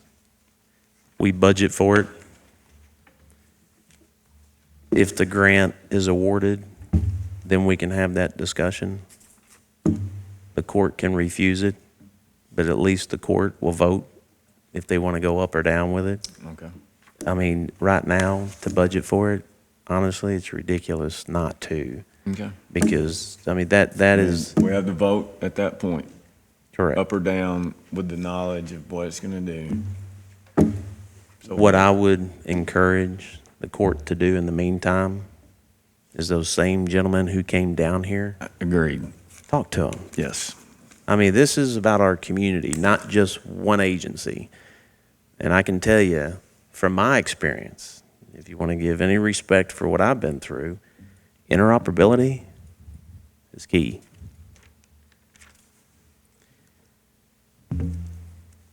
$216 it would be the highest for the 1.172 and 69 cent. That's the full amount. That's the 20%. Now, we can pull that from the line of credit, or not the line of credit, but the 1.9, which has got investments, and that's what and now,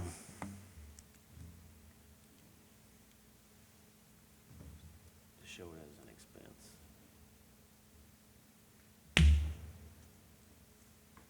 Before I get there, the change of scope of work.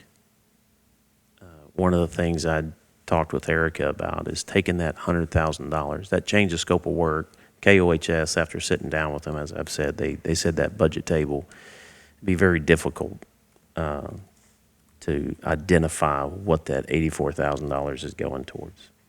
So we asked about radios, and they said absolutely. You can do the change of scope of work to get the radios that are eventually going to be going on this system. The 1.1 million. The $100,000 from the PACRO grant that went towards the the Pad Ready site currently, the KEDFA Pad Ready site grant that we talked about. It freed up the $100,000 that was originally committed by us out of our budget, which I think was $233 roughly. That $100,000, if we commit that to the KOHS scope of change, or the change of scope of work, total was 84,000, which 79,600 is tax monies coming back to our community. I think it's 8,400 is what we would have to commit. But that's taking advantage to not only get infrastructure, but to get radios. And I asked Matt Hilbrick to give me I said, here's, give me a quote. 12 units or 12 officers is who that would outfit for $100,000. So, the 84,000 will get you however many, the difference of I think it was 95,000 at that time. The quotes are pretty much still the same. But that's changing that scope of work. We can commit those dollars to new radios.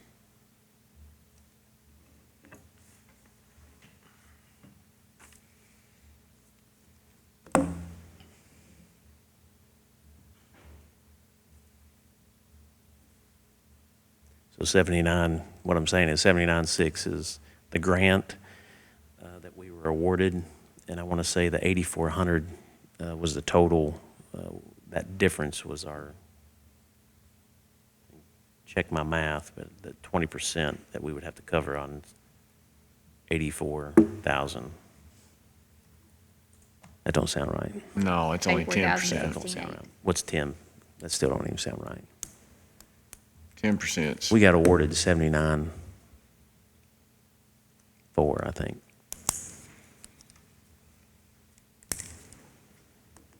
$79.4. 20% of 79.4 is 15,880. The, and I may be stating that wrong, but it's 79,400 is the grant monies that we were awarded. We can commit those dollars to a scope of change the scope of work for radios that ultimately would be used on this particular system. They said that we could do that.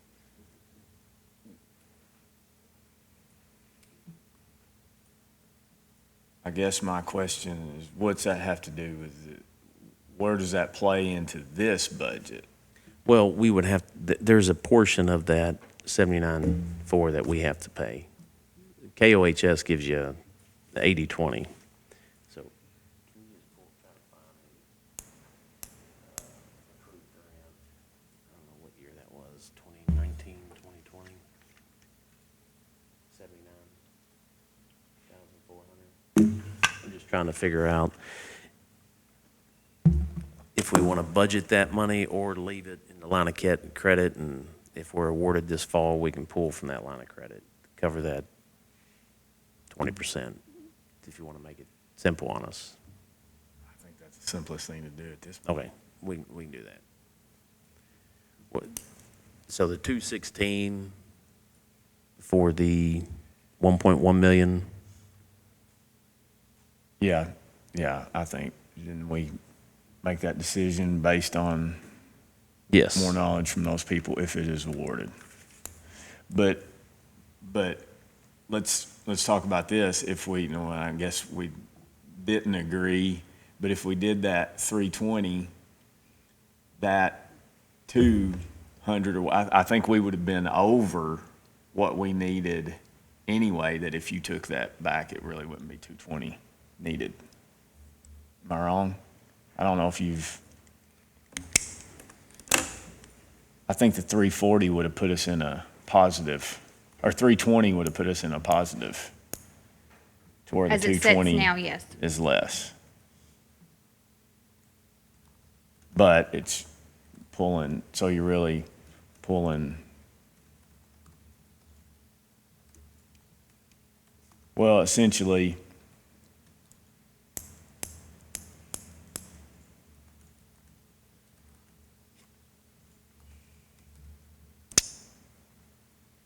$470. 470.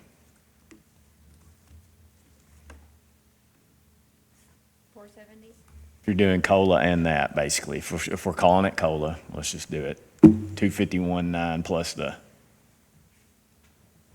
216. Am I wrong? I mean, that is to cover COLA, right? Yes, Yeah. it is. Okay. So I'm saying, are both of those, so it wouldn't be the half of the 640, it would be less than that.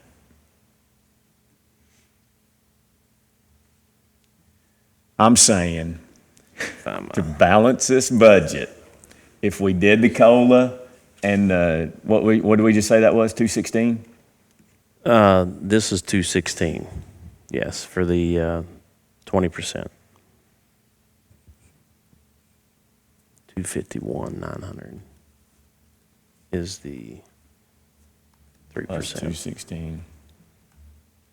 Oh, my God.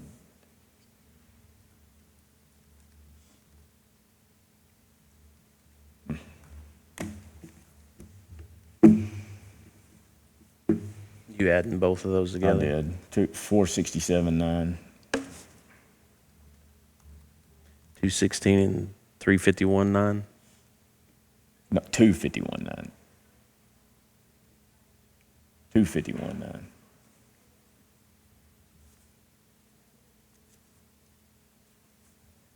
Are you tracking on this? No. Yeah, I'm No? okay. I've got 3% for COLA. It's $251,900. Yes. Plus 216. Well, hang on a second. Okay. Bear with me. So the 216 is the 20% match coming from the 1.9 line of investments, and the 251.9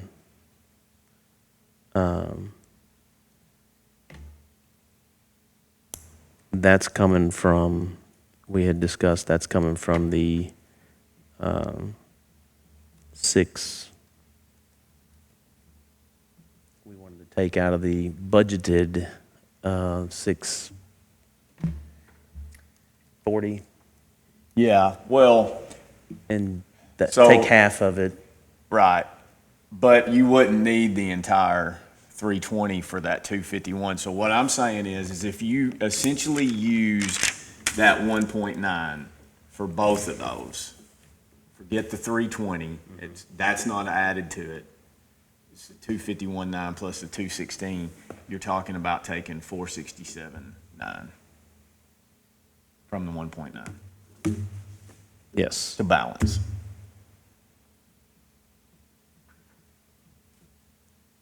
Yes. I think. You're the, I mean, yes. If the amount that we're already off, the 287, is going to be divided between you the 2 already funds, did then that. yes. You already taken care of Yes. that, yes. Yeah. But not really. You took care of the receipt side, so you're telling me not to transfer money into it. But, so then for that to balance, something from the expense side has to go down. Yeah. Okay. But you guys haven't chose what yet?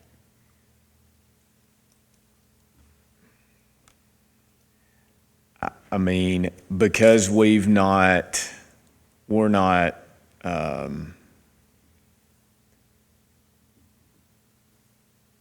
doing the thing like we did that one year where it's just, here's your amount of money. No, you're right. But so, yeah, you're right. And if we're gonna have to take that, I'm concerned about taking specific, yes, without, yeah. I get what you're thinking, and that's, yes. No, what, But if she has to take it out of a specific line, what do you do? budget amendment? I mean, you have to show, if we, let's just say, the 216, we were to budget that as an actual line for the grant, and we don't get awarded the grant. I mean, what else? The monies are sitting there. We know No, that- we're talking about the expense side, Oh, on the expense side. Okay. not on the I mean, I think the revenue. answer would be the same, except for not budget amendment, appropriation transfer. If we took it out of a line that department head would have rather it been take somewhere else, or taking a little bit out about all these certain, all they'd have to do is ask for an appropriation transfer from the line that we didn't take it out of. Does that make sense? If we took it out of a line they would not have chosen had we said, find this amount of money to take away from.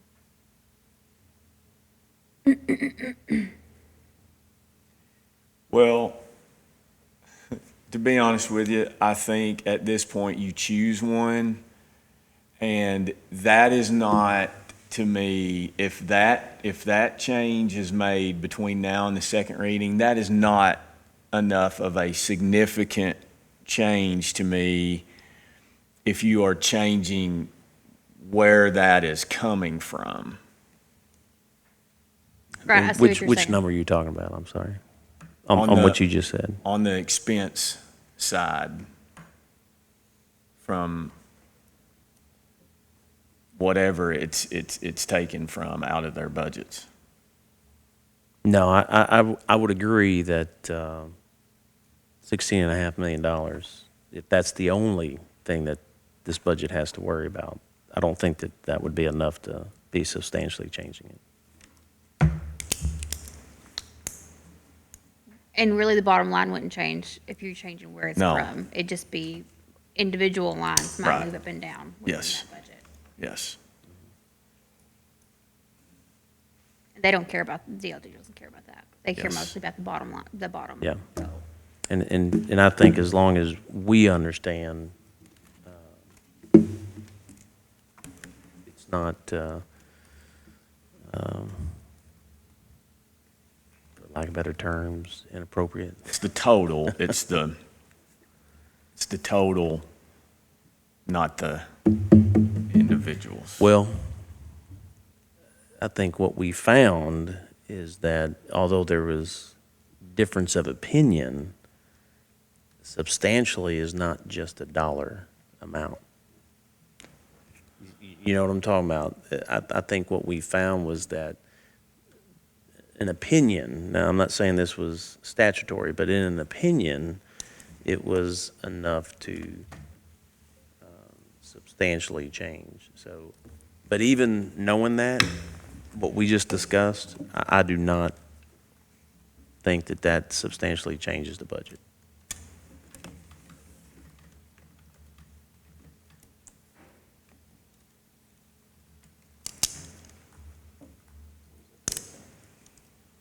Okay, so to clarify,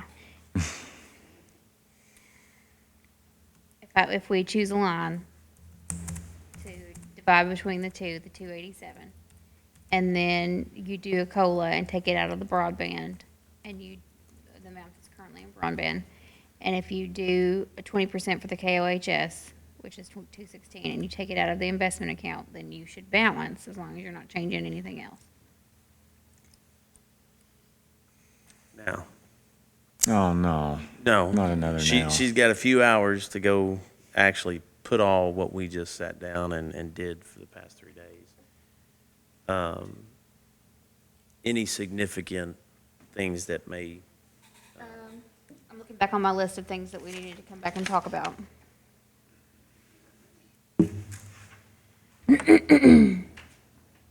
Okay, so I need to figure out what is left of the Jonathan Creek Water Project that was bond money is going to cover, because right now that's not in here as if, right now we're assuming that it's finishing by June 30th, so you might see a change for that, but I'll have the explanation for that.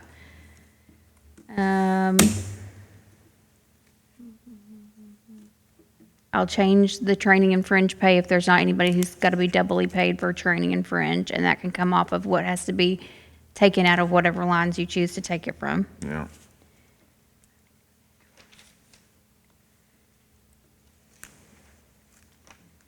Okay, so I'm looking at the email I sent you places to come back to. We've just talked about COLA. The second thing on the line was judges, legal, and grant writing. So as of right now, it's in there the same way it was the current year. Economic development, it is still in there as if it is we're continuing with the contract. contracted employee, thank you. The maintenance position and department head, so there is not a replacement for the regular position, but there still is a department head position in the budget right now. GIS travel, we did not change. GIS salaries, we did not change. Day use parks and mowing, all the docks and ramp stuff, we were gonna come back and talk about that. Rocky Point, et cetera. Rocky Point's not in there. I have road, state paid paving, and 80/20 money. So we were gonna come back, I guess, to the road. The paving on the road. I believe we went ahead and, set that to 670 to cover the price increase of asphalt. I'll double check that right now while we're You talking did. about it. I did, okay. There's no tractor. We changed the interest in the line of credit down. And there is I remember, I wrote myself a note. When we were talking last time, I said there's no open positions in the salary schedule I gave you. But I've seen a couple that were still laid over from last year. One is a open position is a cook in the jail. So if you can, while I'm checking this, if you guys can open that salary sheet I put in your commissioner drive that has every person in every department and what's open and what's not and how many hours they're working, and just familiarize yourself with that so that you know if there's something in that you're in disagreement with. Did you get salt in the road department, 75? Nope, there's No? no salt. You What? all talked about it, right? And we didn't do it? No, we All right, we let me made it look. 75. Before you freak out, let's double check. Yes, 75, I'm sorry. yeah. I just No. remember it wasn't 120 or whatever they asked for. Yeah, Okay. we had changed that, yeah. Why don't you go ahead and, Okay, and the two lines in the two departments, I'm assuming that you want me to split that is salary line. You want me to come back No, already with something to read? No, the 1/3 and 2/3 is to be a number. You've identified the number, and they are going to identify where that, They're going to identify it before we read in the next 2 hours? you need to call them. Okay. We're not going to identify that. They are. And I said that split may go down. So it may go down from 287 once I change that there might not be people who need training fringe paid doubly. So hopefully it will go down a little bit, that we have to split 1/3 and 2/3. And that's from their whole budget. Right. Yes.